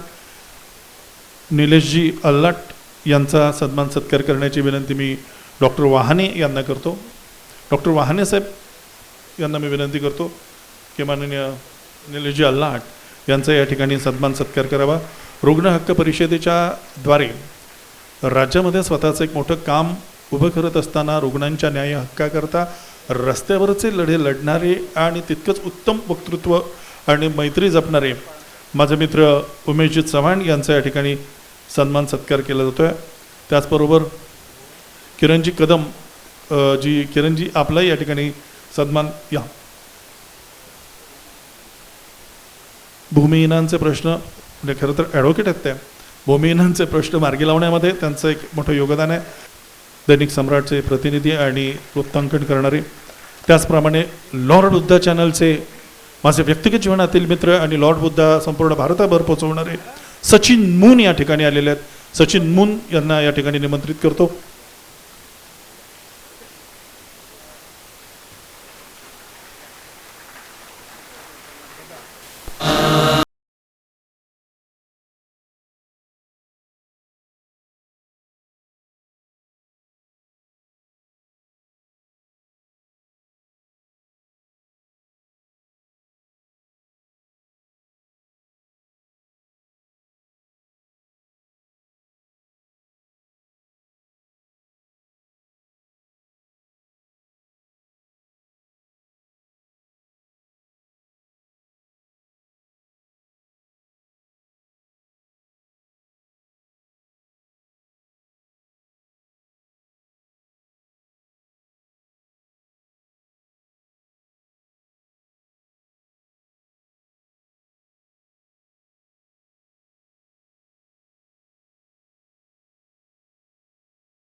मी आपल्याला विनंती करतो, एक उत्तम रचना या ठिकाणी गझल सादर करतील आणि 2 कलाकारांचं काही मान्यवरांचा सन्मान होऊन मी कार्यक्रमाच्या सांगतेकडे आपल्याला घेऊन जाणार आहे. नमोबुद्धाय, जय भीम सर्वांना. सर्वांना जय भीम. पुन्हा एकदा सर्वांना जय भीम. तुम्हा सर्वांचं हार्दिक स्वागत आणि अतिशय सुंदर अशी गझल तुमच्यासमोर सादर करत आहे. कारण गझलांचा हा नवीन प्रकार समाजात मी रूढ करू इच्छितो. जो धम्म, जी बौद्ध संस्कृती महान आहे, त्या महान संस्कृतीला शोभणारे शब्दसुद्धा, काव्यसुद्धा आपलं तसं असावं असा माझा आणि माझ्या गुरुजींचा आग्रह आहे आणि म्हणून ही गझल सादर करत आहे.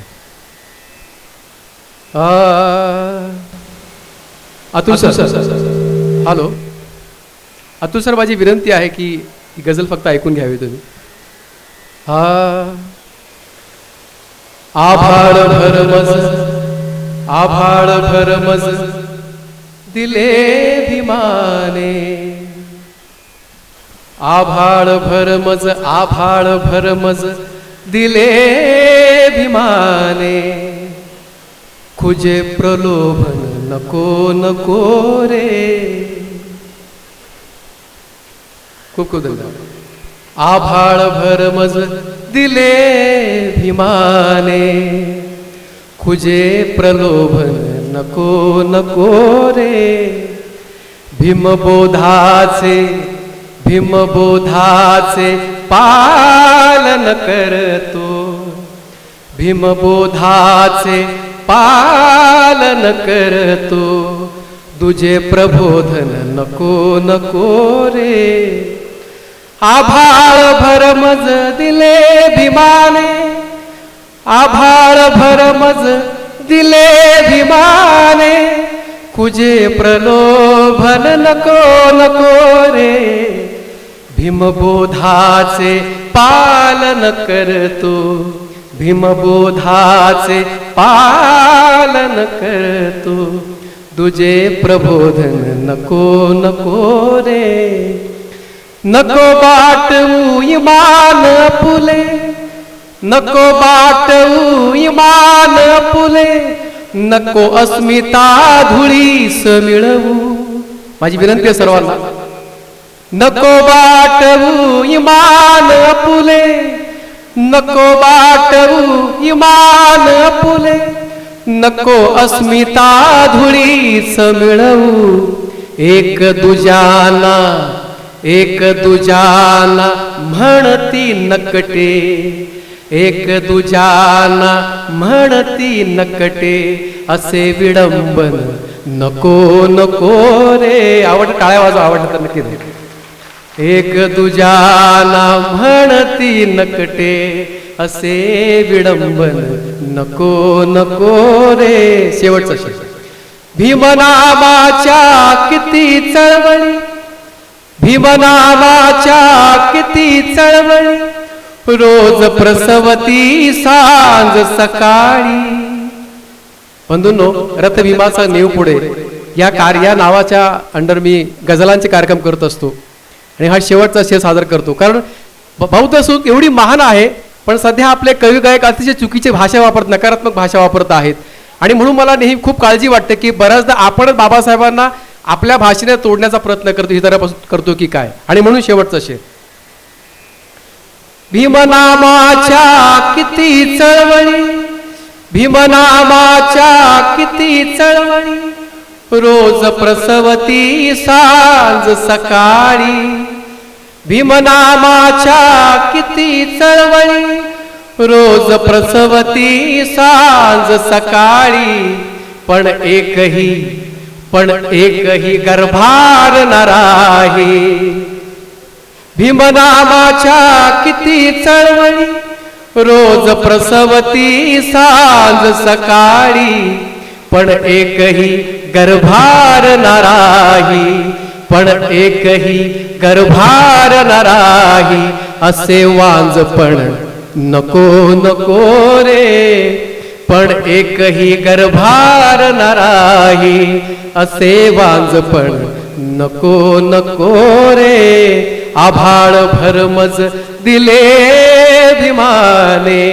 आभाळ भरमज दिले भीमाने खुजे प्रलोभन नको नको रे खुजे प्रलोभन नको नको रे खुजे प्रलोभन नको नको रे.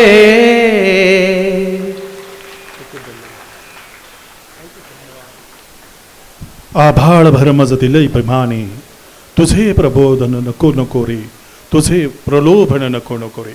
एक उत्तम रचना आणि अतिशय उत्तम गझल आपल्यासमोर सादर केली होती. महाराष्ट्रातला एक उगवता गझलकार आपण भीमराव पांचाळींना ऐकतो. त्याच भीमराव पांचाळींच्या गझलांच्या अंगाने पुढे जाणारे परंतु आपल्या प्रत्येकाला प्रबुद्ध करणारी अशी ही गझल होती. सणं धम्मं चरे सुचरितं नतं दुचरितं चरे धम्मचारी सुखं सेति अस्मि लोके परमि च न तावता धम्मधरो यावता बहुभासति यो च अपम्पि सुतवानं धम्मं कायेन पसति सवे धम्मधरो होति यो धम्मं नापमजति नथि मे शरणं अयं बुद्धो मे शरणं वरं एतेन सच्चवजेन होतु मे जयमङ्गलं नथि मे शरणं अयं धम्मो मे शरणं वरं एतेन सच्चवजेन होतु मे जयमङ्गलं नथि मे शरणं अयं संघो मे शरणं वरं एतेन सच्चवजेन होतु मे जयमङ्गलं साधु साधु साधु. नमो बुद्धाय. जय भीम.